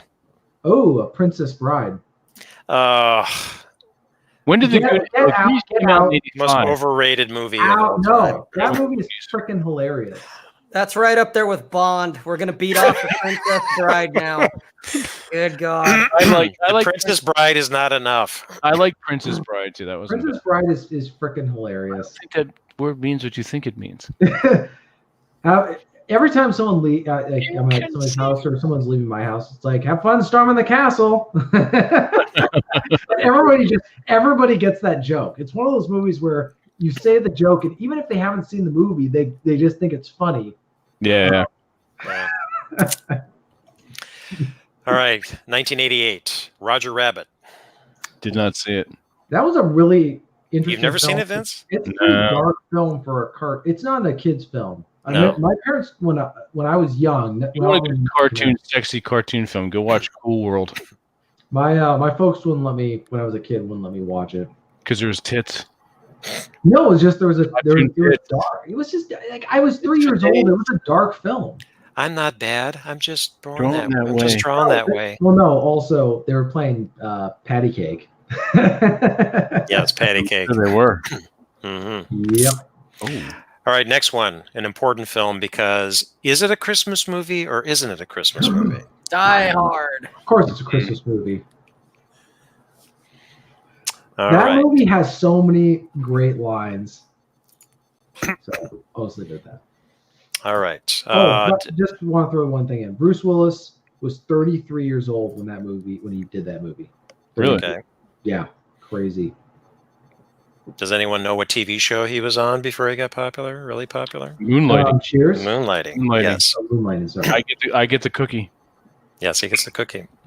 All right, important one that came out. I didn't see this until some years later. It's not for everybody. The Last Temptation of Christ. Yeah, I'm never gonna watch it. I didn't see it. Okay. And The Naked Gun. Oh, of course. That was funny. Assault with a concrete dildo. All right, now going into 1989. So we have Indiana Jones, The Last Crusade. Very good movie. Okay. You chose wisely. Dead Poet Society. Yes. What? Batman. Yes. Batman, okay. Batman. Okay. Uh-huh. Henry V. Batman. Didn't see it. Oh, Yeah. good. Rob's like, fuck the 89. All right, and then the last one on my list is excellent. Bill and Ted's. Yes. Excellent adventure. Yep. All right. So I've gone through my list. Gentlemen, if I've missed anything, please insert it. The Goonies. But that was The earlier. Yeah, that was earlier. Rob, any standouts for you? Well, we missed one unless I wasn't paying attention because I was traumatized by Bond. Oh my But god. got Return of the Jedi in there. Yeah. So I'm trying to think what else. Starship Troopers was not 87. No, Starship Every year Troopers that came one out in '95. We're just thinking of 80s movies in general that we forgot. Yeah. Starship Troopers would be Everything that I read is my list. There's lots of other movies that I didn't touch because I didn't think they were important or I didn't care for them that much, but to each their own. Terminator 2. Well, that one came That out. came out in '90s. That's 92. Yeah, that came out. Yeah. Hunt for October came out in '90s. Very, very early '90s. Mm-hmm. I mean, it's one of those films. I consider it an '80s film, but it came out in the '90s. Carryover flick. Yeah, it was a carryover flick. We already said Blade Runner. Never mind. That was a great film. Ooh, the Gremlins. That's one. I've seen things you people wouldn't believe. Yes, The Last Starfire and the Gremlins. Yep. Yes, How about the Highlander? Oh, Highlander can be There can on. only be one. Mm-hmm. Last Starfighter, excellent one. Happy Halloween, ladies. Oh shit! If we're gonna talk '80s, we can't forget the Road Warrior. Of course, we're talking. yeah. Rob, where have you Okay, been? I'm gonna be honest. The Road Warrior so I watched the Road Warrior and I've watched Mad Max, the original film. Cameron Sanchez. That was Ralph Bakshi's animated. Those movies That was the late 70s. Those Lord of the movies Rings. are almost as homoerotic as Top Gun. All right, so TJ, which one is better if we're talking about Mad Max 80s ones? The Road Warrior or Thunderdome? Road Warrior. I've never watched Thunderdome. I I haven't seen it either. I just Didn't have Tina Turner in it? Yeah. Yes. Yeah. It But did. I've seen Predator, Fury yeah. Road. Oh, Predator, yeah. Commando was an awful film. It's one of the worst films I've ever seen. That was fun to watch. Hmm. Commando It's got some good one-liners in it. Yeah, it was almost Yeah, like all a 80s movies do. it was a professional high school movie, like production. Like the script was completely just ripped from. It was an Arnold Schwarzenegger film. Like that's the only way to describe it. But as far as the Mad Max films, I mean, I'm watching them and I'm just thinking, it's if you're not into, like, I don't know what else to say. It was a bunch of men in leather. So I mean, you know, Return of the King was a Rankin Bass cartoon, which is very good. Mhm. Yeah. Well, the best line from Commando is, "Remember, Sully, I promised to kill you last." That's right, Matrix. You did. I lied. I remember the Wraith McDibus. That was really good with Charlie Sheen. It was so goofy. It was fun. The Wraith. The Wraith. There's also Legend from 1985 Yes. with a very young Tom Cruise. Yep. And Tim Curry is the devil. Yes. Also, Risky Business.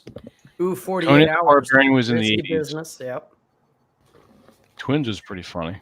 Twins. Conan the Barbarian. Yeah, was that early 80s? I want to say that was like 80, 81 when Conan the Barbarian came out. Yeah. So Vince, Yes. speaking of music, instead of Chariots of Fire, what would you do with 82. you, TJ, and Aaron to the Conan theme? Oh shit. Back to the Future 2 also came Beat out. the shit out of somebody. You would do what? Beat the shit out of somebody. Well, also the Back to the Future 2 film came out in the 80s, and I gotta say that it's probably, I know a lot of people give it crap for just whatever the way it's done, but I thought it was very interesting how it's a film that goes back to the first film in a literal sense. Like he has to go back and deal with some of the stuff from the first film. So I thought that was interesting. It was different from anything that had ever been done before, but I liked it. I thought it was a cool film. Okay. I haven't watched it in like freaking 6 years or something like that. And I also, I thought the third film was also, it came out in the very early 90s, but I thought it was a good film as well. I don't remember that one too well. The original one is the best, of course. Right. I'd say the third one, the problem I think people have with it is they were expecting it to be a more lighthearted film, and it ended up being a much more sober film, I think, than what people were prepared for. And there's also Timothy, Rob, go get your cry pills or whatever, but here we go. The Living Daylights and License to Kill came out in the 80s. It's okay, Rob. It'll be over soon. I've never seen a straight guy flip out this much about talking about James Bond. That's because he's overdone. Well, he's overdone now, but I'm talking about 35 years ago. Even back then, I didn't give a fuck for him back then. I don't give a fuck about him now.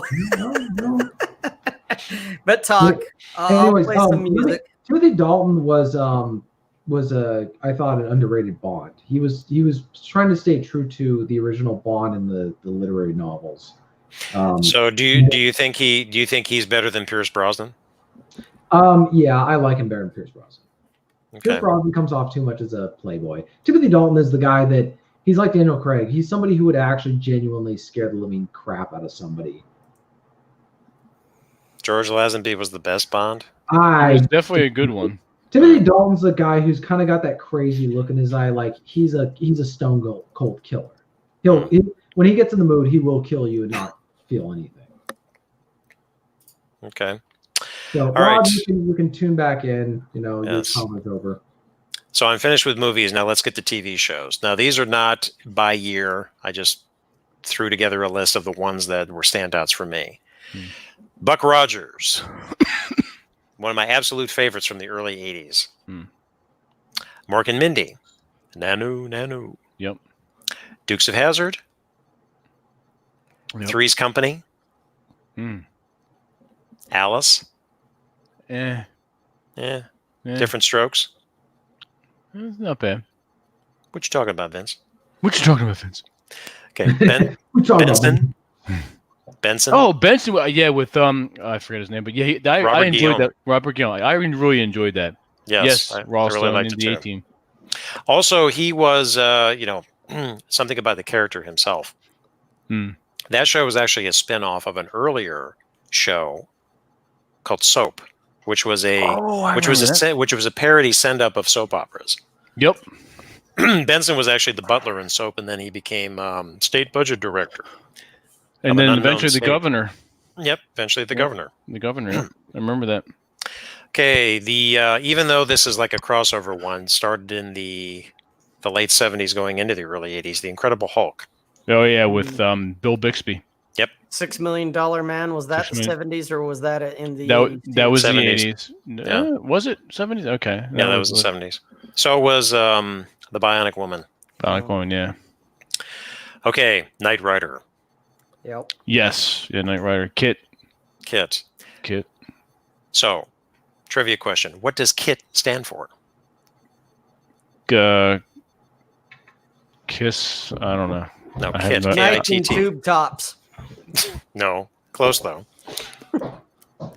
Knight Industries 2000. Oh, okay. Ah. Okay. There you go. All right, another one which is kind of an odd choice, but I definitely remember it when I was younger because it was a standout. Square Pegs. No, don't remember that. That has Sarah Jessica Parker. Okay. Did not know that. So another one, Voyagers. Battlestar Galactica. Yep. Yeah. That was the late 70s. That was with Dirk Benedict. He was a badass. Yeah. And Airwolf, Jan Michael Vincent. He really fucked himself though. He certainly did. Whew. He did. Oh man. All right. sad. Inspector Gadget. Dun, dun, dun, dun, dun. Yeah, that was a good cartoon too. V.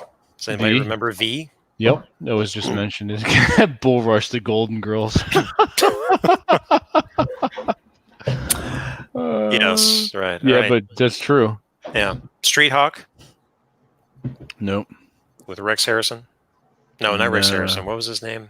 Shit. It'll come to me in a minute. His name was shit. No, his name was not shit. Cosby Show, of course. Mhm. Night Court. Night Court. Yep. Yeah. We're talking Alf. about TV shows now. Yes, TV shows. Mm. Alf. Yeah. Alf was fun. Yeah. Okay. Bosom Buddies. Very early Tom Hanks. I didn't see that actually. Yeah. And Star Trek The Next Generation. Oh, of course. Yeah. It was also- 87. That's when it came out. Yeah. It's funny. Family Ties and what was the Family one- Ties was good. Archie Mhm. Bunker. Archie Bunker. Yeah. That was 70s. Yeah, that was All in the Family. Bless you. All in the It's funny Family. how in both cases they were both made by the same guy, and Archie Bunker was supposed to be the bad guy, And everyone loved him. and everyone Yeah. loved him. And then in Family Ties, Michael J. Fox was supposed to be almost seen as like the arrogant son. Instead, he became known His as secondary character. Yeah. yeah, and instead he became kind of popular because he was the yuppie Reaganite type Wall Street guy. Very, very conservative. Yep. Very Yeah. uptight. Which Yeah. is really funny because the idea that the younger generation turns more right wing, like, apparently that's what went on. I guess is kind of what happened. But I don't think you could do that with millennials today, even though they hate the you boomers. couldn't. Even though they hate the boomers in their mind are too right wing, which is funny. But All right. So that's my list. Any standouts for you guys? There's a question for you and everyone else. What Star Trek The Next Generation actor got his break on Night Court? Brent Spiner. Data. Yep. Bless you. oh, there was also did MASH go into the 80s? Yes. Yeah, briefly. Very early 80s. Yeah. Yeah. Trapper John, MD. Yeah. St. Elsewhere. That was another Oh yeah. drama. Bless you. Stop that. Cheers, but you know, Cheers. I never was a really big Cheers fan. I wasn't either. Nobody else? As far as TV shows, I mean, there was a ton of reruns in the 80s, but I don't know if any. I like those. What were those nature shows with Marty Stauffer? I used to like to watch those. They weren't, TV shows, but they came on TVs in the early 80s. And the problem is I watched a lot of stuff when I was a kid that was reruns from the 80s or the 90s. I just can't remember. Like Bob Ross, The Joy of Painting, was his show. No, it was. Oh, it did. It started in the 80s. Yeah. Dude, I used to watch that film, the TV show. You watch that; it'll put you. It's great for if you have insomnia. ASMR. Well, not only that, but if you just need to relax. So sometimes when I get stressed out from whatever I'm working on, I just stop everything. I go put a Bob Ross episode on, and just like Kung Fu Theater. Kung Fu Theater. Oh yeah. Creature double feature, Kung Fu Theater. Yeah. Mm-hmm. And Kung Fu the show. That was 70s, not 80s. Was it? God damn it! Yes. I'm a decade off. Yes. All right. So those are my TV shows. Now, I also have a fairly short list of video games, coin-operated, not console games or Ataris. Yeah, exactly. We would be going through all night. Okay, so quickly for my games. Defender. Yes. Yep. Dig Dug. Mm-hmm. Donkey Kong. Yep. Dragon's Lair. Ooh, yeah. Yes. Frogger. Mm-hmm. Gauntlet. Yeah. Joust. Yes. Yeah. Spy Hunter. Yes. Yes, great game. No conch. Whatever gave you that idea? What's the topic? Random 80s stuff? Pretty much. So Tron, Pac-Man, and Ms. Pac-Man. Mm. Actually, I like Ms. Pac-Man better than Pac-Man. Pac-Man got old real quick. Galaga. Yeah, Galaga's good. Galaga, yeah. Okay, so I was just watching the Avengers, and Tony Stark walks in the room and goes, "That dude's playing Galaga." Nah. They had to actually, it was ad-libbed. That wasn't part of the script, so they had to actually go back into the film. They had to make a scene where he's actually playing the game. Nice. Oh, there was one movie I forgot to mention. Definitely one of my favorites from the early 80s, since we're talking about video games. War Games. Ah, yes. Mm. Star Wars, too, the console. Mm-hmm. Hubert. Yeah. Hubert, yeah. Tempest. Burger Time. Centipede. Mousetrap, yeah. There was also Millipede. Millipede, okay. Yeah. Which was even more brutal than Centipede. Mm-hmm. Mm-hmm. Yar's Revenge. Yes. Yeah, remember that? Yep. I do. Played the bug. Gotta eat through the... So did everybody have an Atari 2600 at one point? Yes, Yep. I did. Bought it from a neighbor down the street.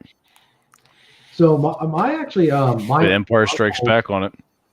My uncles went to college with the guy who invented Pong. Oh, yeah? Yeah, according to them, and I'd have to re-verify this, but he was not very good at math. And so they were helping him out on math or whatever. And then, of course, he ends up inventing Pong or something like that. I can't remember the whole story, but I just remember them telling me that. And I actually have the original. I don't personally, but my uncles have the original Pong. It was its own console, just for one game. We had that too. Oh, okay, that's cool. Pong was its own console. Yeah, Nice. they had. Oh, yeah, it. that's right. That's right. Okay. They have the little knobs that you use and whatever. He said knobs. He said You no. make it funny. You make it funny. You make it funny. Let's go ahead and channel. Wait, what do you mean I'm funny? What do you mean by that? You think I'm funny. I amuse you. Like a clown? You Like think a I clown? amuse you?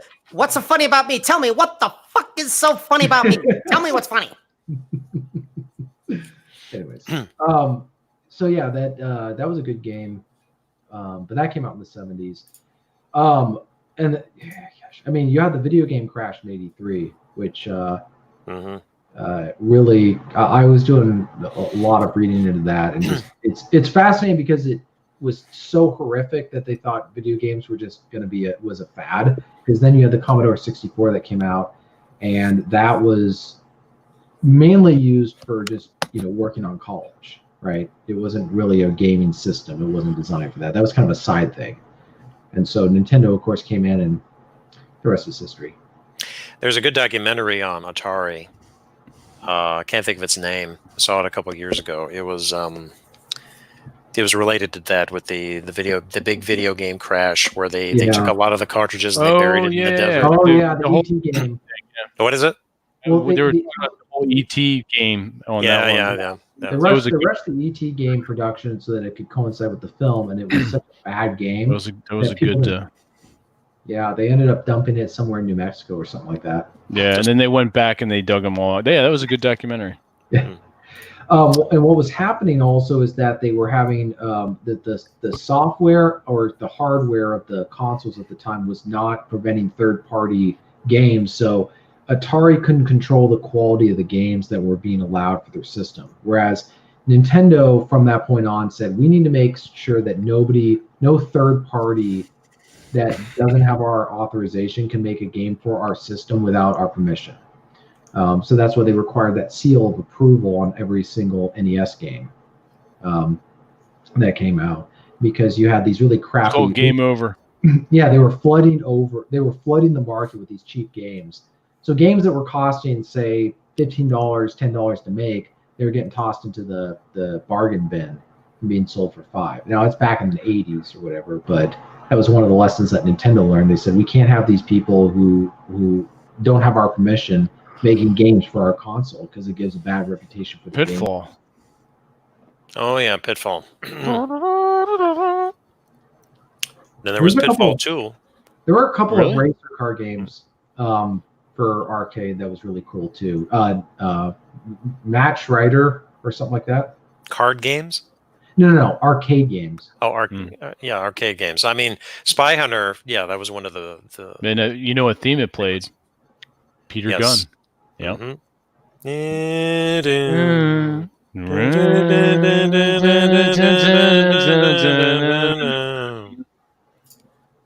Love it. Okay, so let me go to my cartoons. Short list. He-Man and the Masters of the Universe.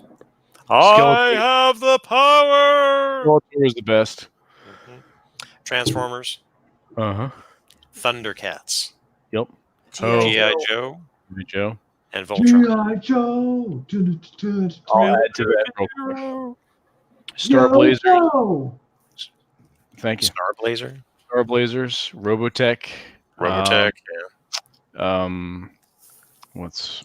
Speed Racer. I know it came out in the 70s, but I watched it in the 80s. Speed Racer. Yeah. There was the D&D cartoon that came out on Saturday mornings at 10 o'clock, at least over here on the East Coast. So I enjoyed that. Were you into D&D at the time the cartoon came out? Did that inspire you, I think? Yeah, because I started playing D&D in I knew of D&D before that, but I started playing with the Red Box set in 1983. So I've been playing on and off since then. Okay. Yeah, I never got into D&D, but I did have a role-playing game that my mom got for me. It was an Indiana Jones one. The only trouble was that I had nobody to play it with. Oh, that makes me sad. It did. Made me sad, too. Yeah. It was a good Still game. have it? No, I got rid of it years ago. Shit, you know what we're going to do one of these days? When they come out to visit, I'm going to buy that game. We're going to fucking play it. I don't even think it's around anymore. I can't. Oh, you get it. The Indiana Jones. I got to look it up. Trust me, anything is possible with eBay. That is true. True. Take it from a guy who knows. Oh, stupid unicorn character on that shit. Yeah, Uni the unicorn. Yeah, that little thing was annoying. Oh, which Correct. show? All the Hanna-Barbera 80s cartoons. Yeah. Okay, that's my list.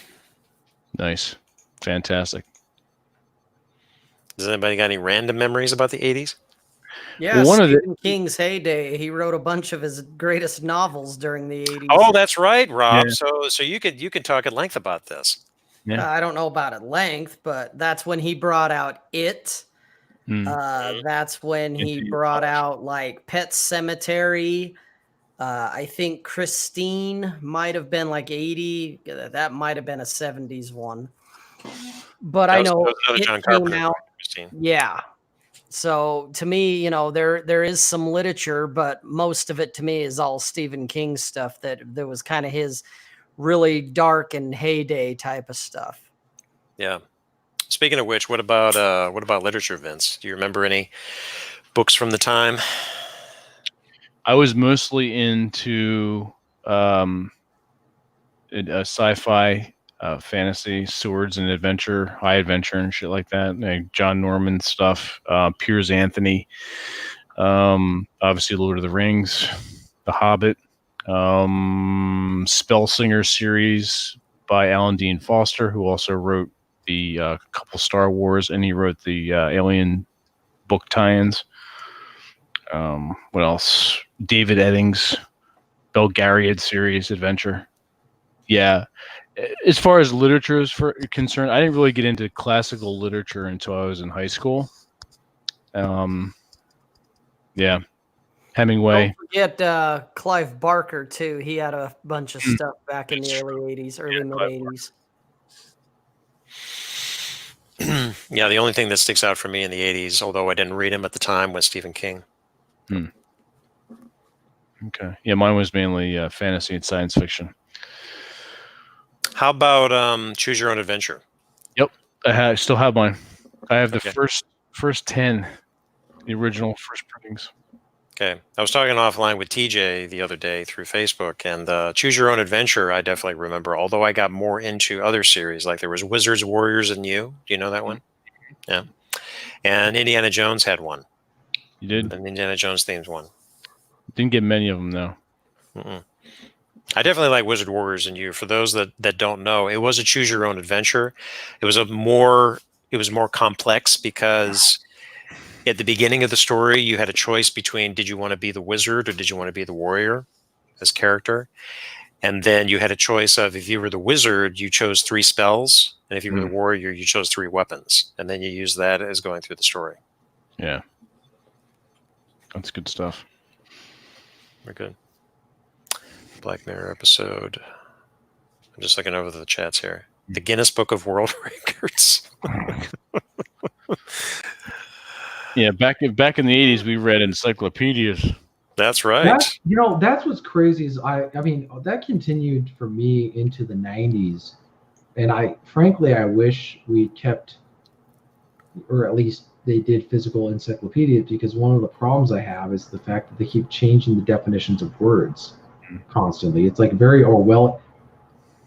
Man, if George Orwell were alive today, and he was writing his book, that the context for writing it would be right there. He would have the internet. It's like you can change stuff. Whereas I bought a dictionary from, I think, the 80s or something like that, just because you never know. People are going to be like, oh, this is what Webster says online. Well, this is what they said back in the 80s.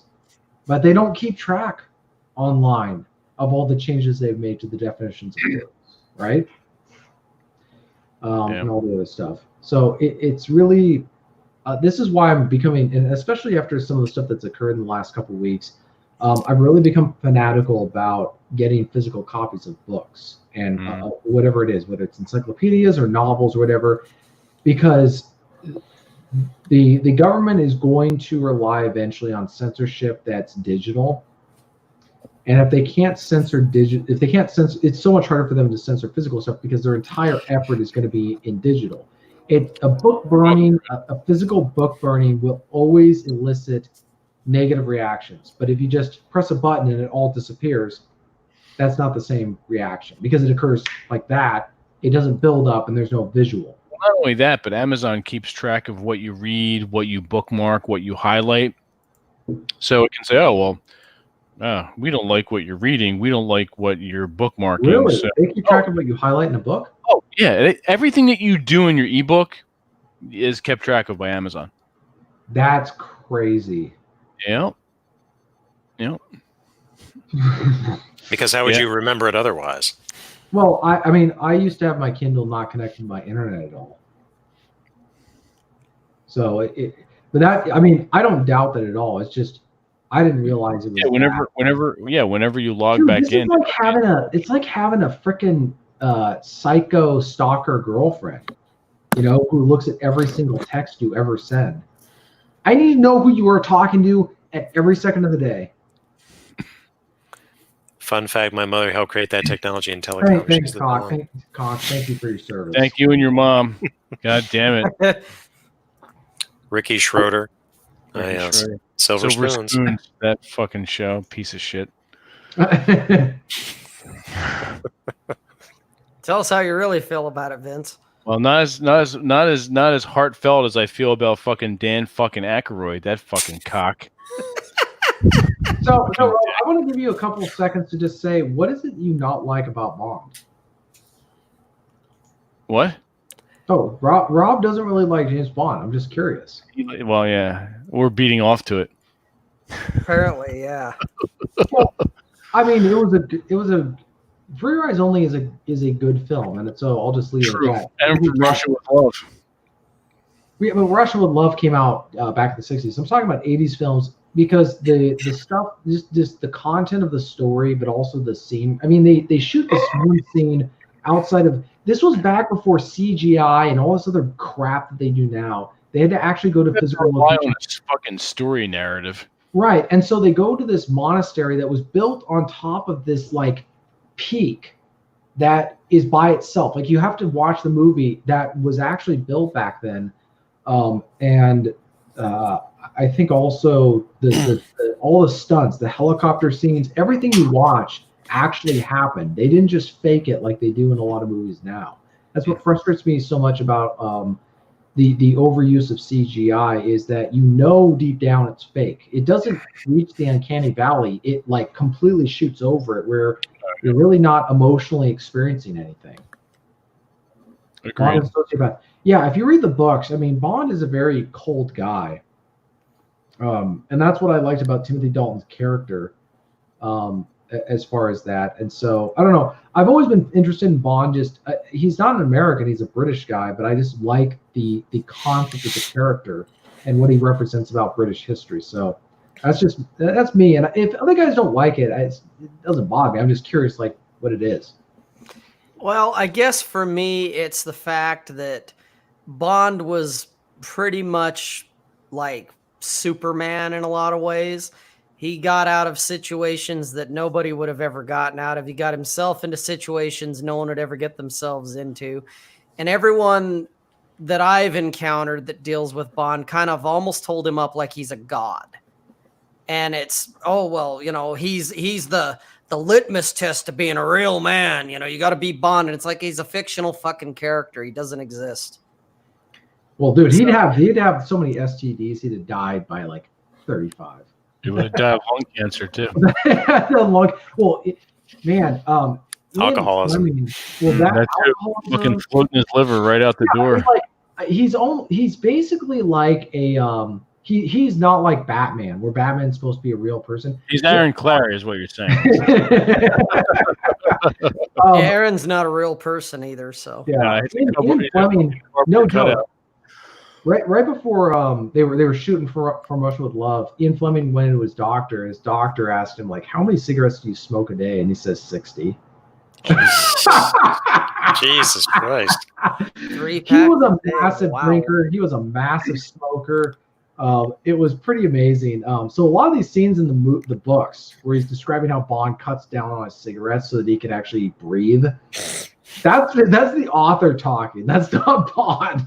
So yeah. I get what Rob's saying. Like, I think that was a criticism people had of Bond in a lot of the films where they kind of toned it back, was that he was approaching superhero status or Superman status. And so it wasn't like there was no peril. There was no sense of danger because, like, yeah, we know there's no chance he's going to get hurt. Bond's going to get shot at, and he's going to grab the girl, and he's going to branch swing over to here, and he's going to kill all the bad guys. Whoop-de-doo. Right. I think that's why they did that scene, which is funny. That's not what happened in the first Bond book and also in Casino Royale. That's directly from the book where he's being tortured and basically literally having his balls busted. That was from the book. And so I think that was what they were trying to do, is try to make Bond more human, where he just gets the living crap kicked out of him. But of course they went down a different direction and other things. So yeah. Cool. So, Rob, let me ask you this: if you had to pick a Bond movie, which one would you pick? I was waiting for that. I wouldn't pick one at all. No. He was the Marlboro Man and an Aston Martin. Well, okay. He was the Marlboro, the whatever guy, the cigarette guy. The Marlboro Man. What? He was just a combination of like these unreconcilable traits. And I think that was almost the point. He was like a man that, as somebody once said, he's a man that you'll never find. He's like a living hyperbole, and it's like hyperbole. Yeah, exactly. There were just aspects that got certain people dudes found admirable in some way. Not that they want to be Bond, but it's like, that's kind of cool. I can identify with that. That's a whatever. That's cool. But as you know, as Rob will come to the table and say, you just, you don't beat off to it. So there you go. That seems like a fair modern position. Exactly. Yeah. Don't beat off to it. Don't beat off to Bond. You just live and let die. Exactly. Good. You just octopussy it. You just Oh shit. Yes. Fantastic. This is fun. I like talking about the 80s stuff. Because go ahead. Well, the 80s were, let's be real here. There was no the technology, and that's another thing too. Technology was sort of cutting edge at the time. I mean, it was exciting. You didn't have all this shit coming out it's like every 2 or 3 weeks something new is coming out. You're like, all right, you know what? Whatever. It's like, fuck it. It was exciting. Then you had the VHS. You had all the cell phones were just starting to come into their own in the 90s. It was a cool time to be alive. Things even we're talking about movies. Celebrities, they were actually fucking stars. They were unreachable. Like, they were larger than life and they were distant. I mean, everything they did was not. You could read about them in tabloids and stuff, but for the most part, unless they did an expose, you didn't fucking hear about anything. They also had to watch what they said. That's it. And today's celebrities are they're just too fucking accessible. They're not distant like they used to be. So it's just like, in movies, when you went to a movie, it was like an experience. It was a joy to go to the movie. It was like a big thing. You had to go to a film. I mean, yeah. You wanted to go buy an expensive VHS tape for a VCR. I mean, if you watch the movie Home Alone back in 1990, one of the things that the robbers, the burglars want to steal is VCRs because they were expensive back then. I mean, they were probably $300, $400. They were $200-$300, cheap ones. I mean, that kind of stuff back then was magic. I mean, even the 80s movies lacked political agendas unless there was a movie that revolved around a political agenda as far as the plot point. But PC language in all the actors and actresses was very, very minimal or non-existent. The 80s was the era of like freedom of expression and freedom of speech. Mm-hmm. And the other thing is that it was back when there was no internet, there was no. Well, that's it. Now everything is like in your fucking face, whether it's political correctness or listening to having to hear about a fucking celebrity's fucking bullshit. Yeah, every time you turned a page in a magazine that you subscribed to, there wasn't somebody constantly tracking the data so they could sell it to somebody. I mean, exactly. That's one of the things where, as much as I appreciate modern technology and what it enables me to live the lifestyle that I live, like with a lot of freedom and autonomy that wouldn't otherwise be possible, at the same time, there's a lot of intrusiveness that I would prefer not to have. And one of them is how everything you do is being tracked the moment you get on your computer. And just everything you do and say is being watched. And I know that there's nothing I don't feel like anybody's going to like infringing on it necessarily. That hasn't really happened. But it's more of just, you don't know what they're doing. It's that you don't know what they're doing. And that's why I like watching my box TV or my flat screen TV with the VCR and DVDs or whatever. I know that when I'm watching whatever film I'm watching on a VHS, the NSA and every other freaking big data company is not aware that I'm watching. Well, we were just talking about, I was just mentioning that with Amazon and your reading habits. Yeah. We didn't have any of that stuff. I mean, not for anything. My parents had to yell at my brother and I to get our fucking asses inside for dinner. Right. As far as computer games were concerned, yes, we had the Atari 2600 and then eventually the Nintendo by the late 80s. But that was very limited. We were allowed 1 hour a day. Usually in the late afternoon or evening we would do that, or if it was raining. We didn't have any of that shit. Now, it's like, all right, well, no internet. We weren't constantly on. We actually... Even as kids, we were left alone with our imagination and our own fucking thoughts. Yeah. I would rather be outside, not for nothing. When I was a kid, I would rather be outside. We weren't afraid to go outside and play. Right. We weren't afraid to play tackle football. There were no fucking helmets. There were no curfews.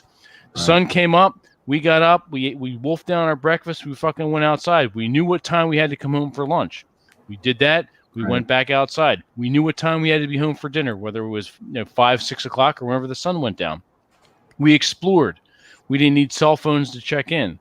We didn't wear or want helmets all day, every day, wandering, exploring, riding bikes everywhere, building forts, playing tag and touch tackle football on the lawn, getting in fistfights, getting fucking dirty, drinking water from the garden hose, all these things. I am glad I grew up in the 80s, the late 70s, early 80s. Fucking fantastic. I gotta say, I grew up in the 90s, but at the same time, I literally, and I do mean literally, grew up on Main Street of my hometown. It was in a lot of ways idyllic because it was a lot like that. It was back then when you could go out and play and you could go do whatever you wanted, and your parents kind of just figured you'd be fine. You go do whatever. There was no hovering. There was no hovering. There's no hovering. Checking in. It's interesting that I note that a lot of parents that I grew up knowing, they get more paranoid as they get older about their kids as they get older. Like at age 5, they would have just laughed off stuff that now they. At age 5, I was going around the block to play with friends. Right, and so I think the thing about now video games, I wanted to touch on this really quickly, is that video games weren't. They were cool, but I'm saying as someone who grew up in the 90s, when the Nintendo 64 came out and 3D came out, that's where really it was hard to not I personally, because I like going out, but that's when parents really had to get kids away from video games, because that brought you into a world that was much closer to realism than what was, the difference between an Atari, where it's just a bunch of block figures, and then you've got, Super Mario 64, you got Zelda, you got GoldenEye, you've got all these different games. GoldenEye. Speaking of Tina Turner. And so that's, I mean, when we got I don't know, mullet. I got no mullet. Shirk. When we got Nintendo 64, we played that game for 3 days straight until finally my parents were like, okay, you got to go outside, because it was just so cool. Now, back in the 80s, if you had Pong or all these other kind of 8-bit games or whatever they were, that's where it was cool, but real life could compete with that, where you go outside, you get the walkie-talkies, the little toy ones, and I remember those. Yeah. And we got to get out. We're gonna have Alec Checkerfield on the show soon, probably in March. Dude, it was so cool to have those. We'd be out, calling in airstrikes and all that kind of stuff. Oh yeah, playing war, organizing, capture the flag, and you play Monster, where one of your friends is a monster to chase you around and shit. Yeah. For what it's worth, I played with Plastic Soldiers well after. Beat Mario 64, but please, please. No, I slaughtered that game. I still played outside for years, and so now I do outdoor stuff, so I don't really play video games anymore for various reasons. I was actually going to do a podcast on that. One of them is you don't know what your rate of return is going to be, or your investment's going to be worth it, whereas if you go out and do something else, know that what that's going to be like. Yeah, I play video game once or twice in December. I'll go back to Icewind Dale or Diablo 3, old Baldur's Gate. But the rest of the year, no. We have shit to do. Yeah, I'd be interested in doing some of the games that have come out in recent years. I've been interested in doing Breath of the Wild, but I don't have the console. I haven't picked up a video game console since Xbox. I know there's been all the other games that have come out since. So, but I want to play it because I got friends who've done that, and I'm a big Zelda fan. I just ordered the history book on Zelda. Oh, nice. So we'll have something to talk about Geek and Tell at some point on that. Yeah, that'd be cool. All right, what's this? I had intricate green armaments. Oh yeah, I remember those.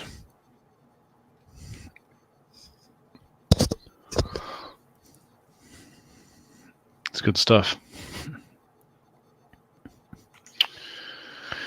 All right, gentlemen, we're winding down. We're coming to that special 2-hour mark. Rob has long gone past his duty. Rob, you want to go ahead and give your 10 o'clock spiel at 11?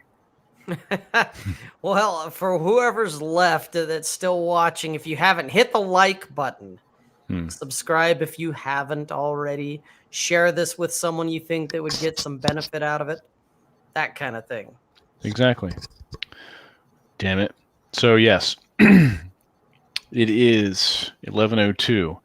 So thank you for joining on this wonderful and fun discussion and walk down amnesia lane with our good friend Timothy Keefe, who's always welcome on the show. And we're going to sign off for now. Rob, where can everyone find you? robsays.net. There you go. TJ. tjmartinell.com. Tim, if someone wants to talk 80s or opera or classical music, how do they do that with you? Well, unfortunately, I don't have a web presence, but What if you go to YouTube and you type in Mindgasms, you'll find I'm a regular guest on that podcast. Okay. Mindgasms. Write that down, everyone. Mindgasms. All one Cool. word. I like the name. Titty snack, like that, but what? Okay. That's right. Tiggle bitties. So on that note, we're going to sign off. Thank you, everyone. It's been a fun time in the chat. As always, good to see everyone. And we are going to be doing some Patreon podcasts this Saturday. So if you're not a Patreon subscriber, you need to get on that because you're missing some good content. If not, you're SOL. I think no, February. I think was it the 13th we're playing, or was it the 11th? Like that. Yeah, the second Wednesday in February will be the live stream D&D game. So you want to be definitely present for that one. 12th. So the 12th. There you go. I have it on the events list on the site. So everyone, have a good night. Have a good week. Yes, Cartoon Hour is going to be good this week. And then that's a ringing endorsement. Red Crusader knows all about Cartoon Hour because he is a Patreon subscriber. So get on that. So enjoy your weeks, keep the fires burning, and we'll see you all and talk to you next Wednesday.